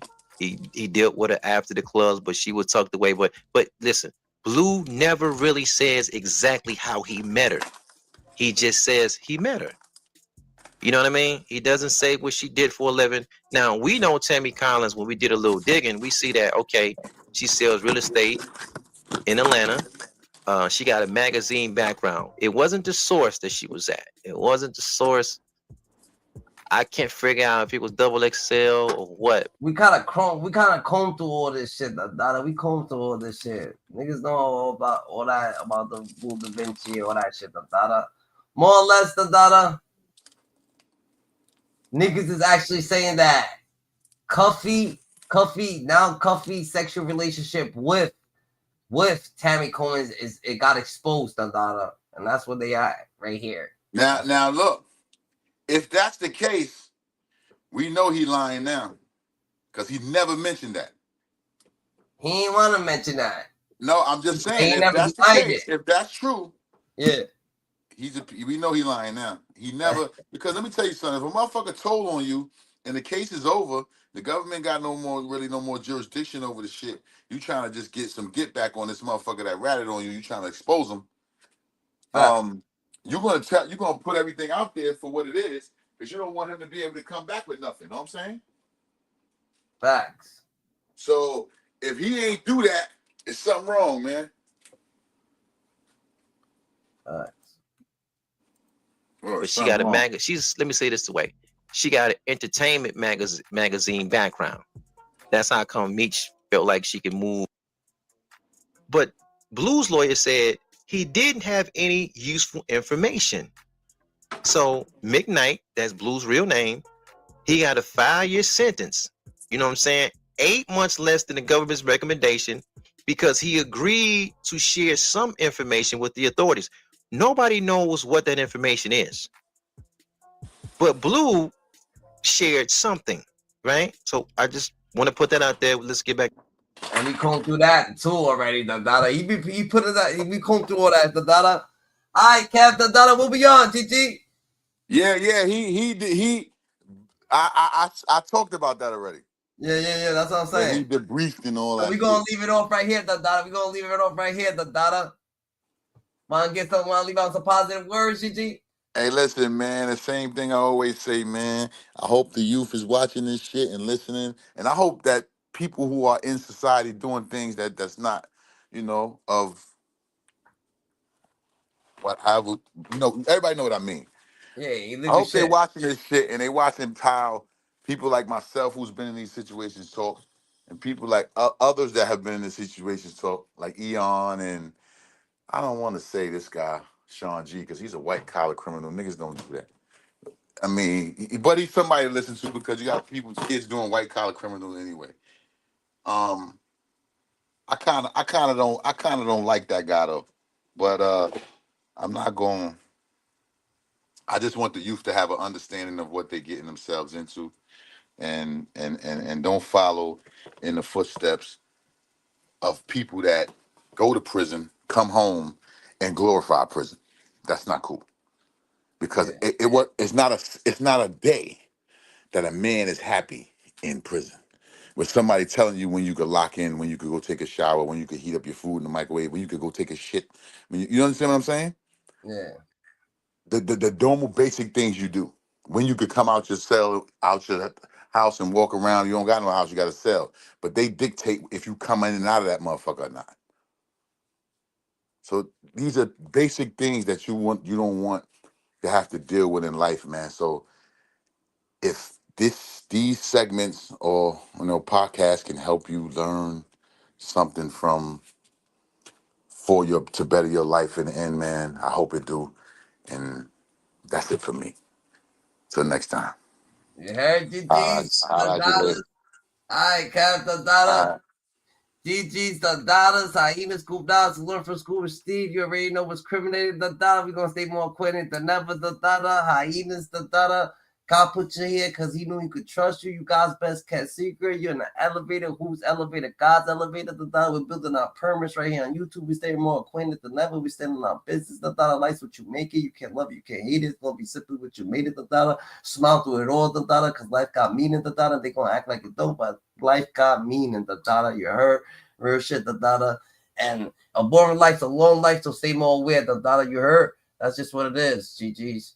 You know what I'm saying? They're going to try to imitate, but you know what I'm saying? Really look, the life ain't, you know what I'm saying? Life's overrated. A lot of shit's overrated, so let's stay more aware. All right?